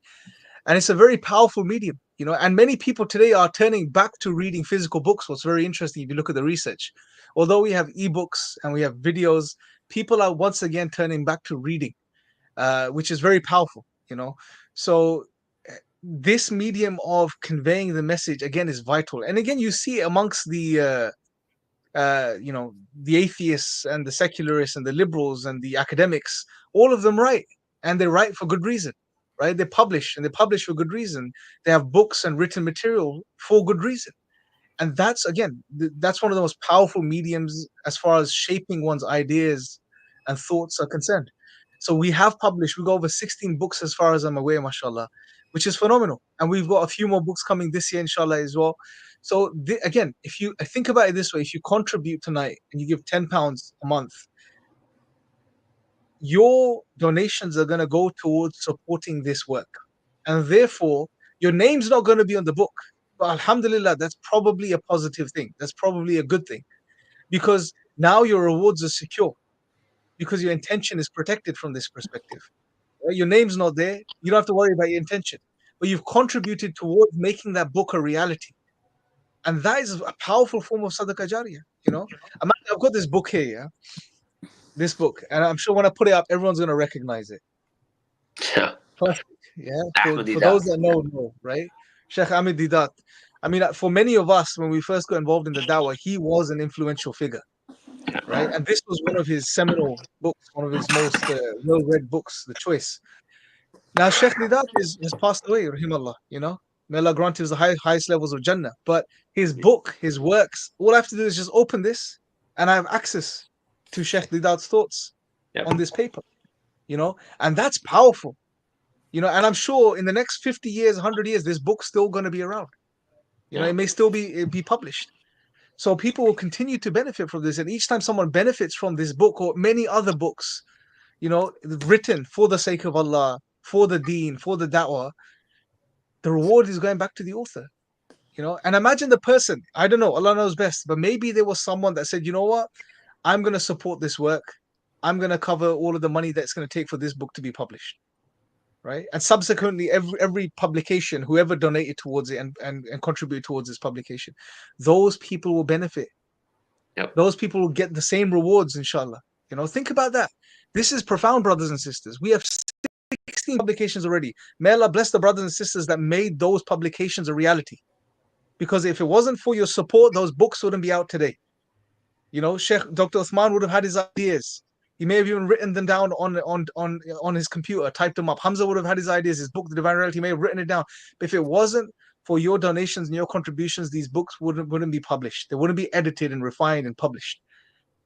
So the fact that they're out now and they are benefiting people, and they've benefited hundreds of, maybe thousands of people already, hundreds of thousands of people, all those people that contribute towards those books, they are getting the rewards for those. So why don't we tonight, people listening to us right now, why don't you become a part of that process, inshallah? If you want those rewards, we have many publications still coming. The books that we have previously had written, they still need to be published. They will continue to be published. Take your share of the reward, brothers and sisters. That's what it's about at the end of the day. Allah is giving us an opportunity to take a share in some of this reward. It's an opportunity for us. You know, think of it that way. Shift your mind from this perspective. You are not, yeah, okay, you are donating towards this work, and you're giving the money to Sapiens, but think of it in a higher way. It's an opportunity Allah is giving you to contribute towards His work, and so that you can attain the reward. Just have a clear intention, inshallah, and make that donation. SapiensInstitute.org/defenders. Go on there, make the donation, inshallah, brothers and sisters. Share the link with your friends and family members. Sheikh Fahd mentioned it. Share it with your close friends. Have a little challenge that goes around. You know, get 5 people. Try to get 5 people to donate £10 a month. You know, we have 254 people listening, or however many people. If every single one of us said, you know what, I'm going to take it upon myself. I can't donate right now, but I'm going to take it upon myself to find 5 people that are going to donate £10 a month in the next week. Inshallah, you know, if you have the intention and it's a good intention, Allah will facilitate that for you. And inshallah, say 2 or 3 or 5 people donate, you will be getting the reward of that, inshallah. So think big from this perspective, brothers and sisters, inshallah. Definitely go to the website, sapiensinstitute.org/defenders, and make your donations, inshallah. Yusuf, Sheikh Fahd, anything else you guys want to add as far as the publications are concerned?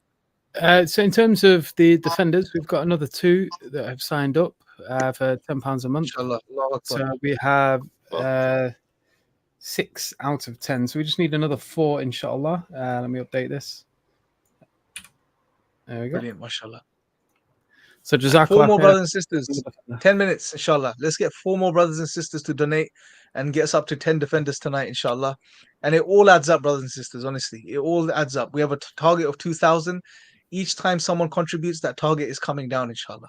You know, and it's a very powerful thing, brothers and sisters. Honestly, you have to see it this way. This is your work, inshallah. This is your contribution to this work. Don't consider it as something small or insignificant. Your reward, inshallah, is going to be equal to the one that writes the book.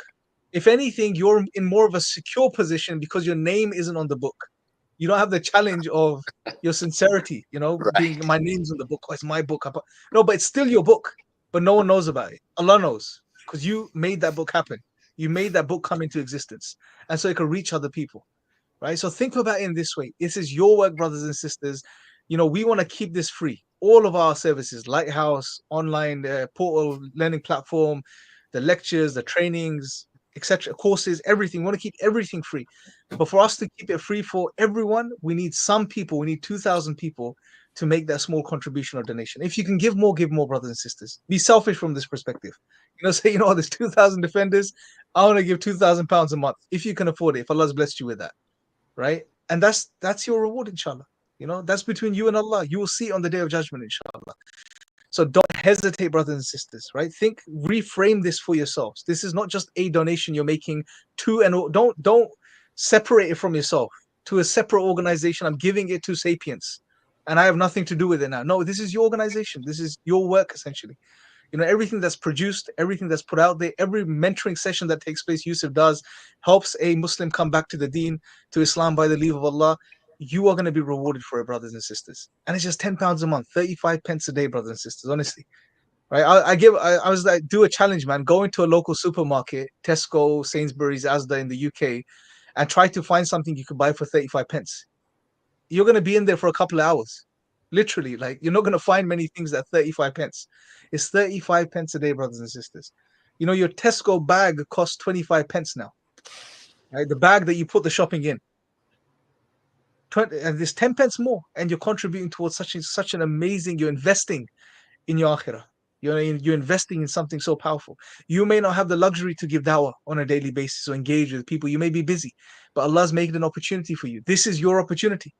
This is the way you take your share of the dawah, you know, by contributing and donating towards this work, inshallah. May Allah bless you guys. Please continue to support the work. Sheikh Fahd, we have 7 minutes left of this live. Sure. Give them some more motivation, Sheikh, so they can, inshallah, if they're just on the edge of pressing that button. They're on the donation page. They've clicked everything and just really thinking it through, and they're still like, shouldn't I? Push them over the edge. Literally, just push them over. Yeah, there's look, there shouldn't be any sort of impediment, right? If you have a firm a firm belief in Allah subhanahu wa ta'ala. Look, the one that's guaranteeing this loan is Allah subhanahu wa ta'ala, right? When you think about, I got a loan of a friend some money or something like that, and you may have someone that's guaranteeing it for them, right? Like, look, if they don't pay it, I'll pay it for them. Okay, just imagine that scenario.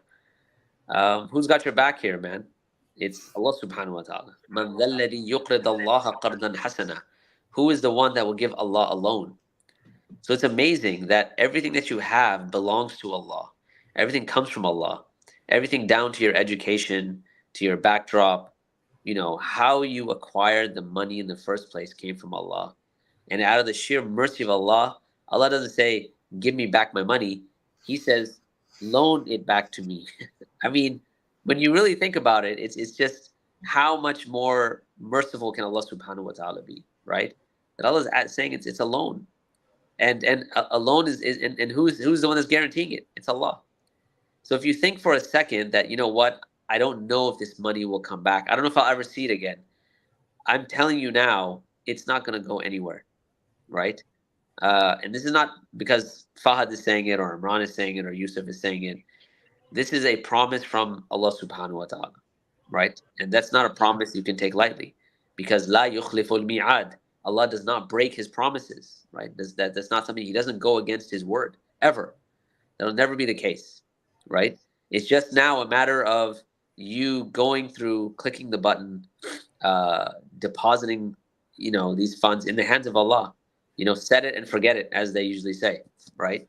How many people that we people that have passed away, and they had these donations that were going through monthly, and we found out later, and they were still going as they had passed away because they had money in their account. And so if you talk about like a sadaqah jariyah on steroids, it's these monthly donations, because remember the Prophet ﷺ mentioned that the deeds that are the best are the ones that are done consistently, even though they may be small, right? 10 pounds a lot is not a lot, 10 pounds a month, but if it's consistent, this is what helps you and purifies you consistently as well, right? We all need that purification, and monetary purification, is a theme that runs throughout the Quran, right? The term, like financial terms, in fact, are used throughout the Quran. Why? Well, for the reason is that there's a deep spiritual impact between your giving and your status with Allah subhanahu wa ta'ala. So we're not asking, that you support the cause just because of the cause. Obviously, we're saying support the work, and we want you to support the work. But more than anything, this is a support of yourself. This is a proof for yourself between you and Allah. Like the Prophet ﷺ said, as-sadaqatu burhan. Sadaqah is a proof, right? And so if you have the funds, go to the sapiensinstitute.org/defenders website, start a 10 pound a month donation, set it and forget it, and then be extremely overjoyed on the Day of Judgment that 10 pounds a month, what was it per day? 35p. 35 pence, yes. pence, right? I'm not sure. Maybe it's like 50 cents, I guess, something like that. That 50 cents for the Americans that are listening to this a day that you donated, now you see that someone has become Muslim in the process, and all of their deeds, because you spent 50 cents a day, all of their deeds on the Day of Judgment are in your account. All of the deeds that they taught their children are in your account. All of the deeds that they called other people to Islam, that's in your account, right? All of, and remember, Sapiens, one of the things that we do is we train the trainer, in a sense. We're focused on other organizations that you may not even know about, right? We don't boast like, oh, we train this organization, that. A lot of organizations, you have no idea that on an organizational level, we have trained some of the leadership there. So all of the reward of all of those organizations that you show up on the Day of Judgment with, right? And perhaps you're thinking, you know what? I'm a sinful person. I did this, I did that. But imagine on the day of judgment, you might be expecting, you know what? I'm going to meet Shadidul Iqab. I'm going to meet the one that's stern in punishment, only to be there granted with, well, here is all of the sadaqah that you did, the consistent small sadaqah that you did. It's this almost never-ending, this immense amount of good deeds, right? And it's a sadaqah jariyah. So 10 pounds a month, 35p a day. I think we can do it. Yeah, inshallah. Let's. We've only got a few minutes left. So if you're watching now and you have the ability, please do think about doing that immediately, because we're about to end the live stream. And if you can get in there, we've only got 4 defenders that we need to get to hit our target of 10, because we've got 6 at the moment. And inshallah, you could be one of those who can say that they are contributors towards the great work that we are producing, the books, the live streams, the Lighthouse projects, the learning platform. All of these things cost a lot of money to produce. The filming, for example, you've got to hire a cameraman. The website requires developers. The systems we're using, that costs money as well. The subscriptions that we have to pay for the Zoom account, the professional account, etc. There are a lot of costs involved in running this organization. And we hope that, inshallah, you can help to cover those costs. And you could be one of them now. So we've got 6 out of 10. I'm going to keep refreshing it now. So inshallah, if you're one of the viewers, please do, before we wrap up and end this live stream, become one of the final defenders, inshallah. Inshallah, brothers and sisters, Jazakallah khair. May Allah bless you all for coming on tonight, sharing your comments and keeping this whole comment section active, because that does help in getting this to more people, mashallah. What we'll definitely do, brothers and sisters, I know you have lots of questions, you want to engage with us more. So obviously Yusuf has, mashallah, the Lighthouse mentoring. I think it's a monthly live, isn't it, outside of Ramadan? Yes. We do a monthly live stream called the Lighthouse Live, which you can attend. And it's essentially what we do in the Lighthouse project, but on a live stream, just to give you a feel for what it is that we offer privately. On the Zoom. And we may actually start another one as well, just as more of a sort of general Q&A updates type of live, catching up with you guys. We're still conceptualizing that right now, so inshallah, but there will definitely be more lives after Ramadan that you guys will get, pure content, inshallah. Obviously these lives are for fundraising, and we're very transparent about that. We need the support to carry on this work, inshallah. So that's why they're very focused on that specific goal. But nevertheless, may Allah bless you, because you guys support these lives anyway. I mean, 243 odd people. However those numbers have been calculated, regardless, I think there's quite a few people on it anyway. And that's a big number for a live stream, especially one that's fundraising focused. So that shows you guys are supporting us and you value this work. And I guess we could wrap up, Yusuf, inshallah, for tonight. Okay, alhamdulillah. I'll do one more refresh, see if we've got anyone. Yes, bismillah, bro. Okay. Unfortunately, we've not at the moment, but if you are able to do this even after the live stream ends, please make sure that you do. But again, Jazakallah khair for all of you that have attended today, for all of you that have contributed over the past few weeks. And may Allah bless you all and increase you. We have another live stream coming up in a couple of days. We're not going to announce it yet, Yusuf. We may it may be delayed by a couple of days. We'll confirm it online, inshallah. All right, so just keep an eye on our social media in that case, and we'll inshallah confirm the dates, the times, etc. for the next live stream. But we look forward to seeing you then as well, brothers and sisters. May Allah subhanahu wa ta'ala increase you all and accept your fasts and accept your deeds that you do this month. And barakallahu feek for all the support, whether it's just sharing our content, sharing the live streams, commenting on our YouTube videos, following us, subscribing to our channel, making use of the books, downloading them, passing them on to friends. All of this, word of mouth is very powerful. We want you to engage with our content, to see, the value in it, and to share that with others, inshallah. And hopefully that, we can share and you can share all in the benefits and the rewards from this great work that we're producing, inshallah. But other than that, brothers and sisters, barakallahu feek, jazakallah khairan, and until next time, assalamu alaikum wa rahmatullahi wa barakatuh. Assalamu alaikum. Sheikh Fuad, stay on, please.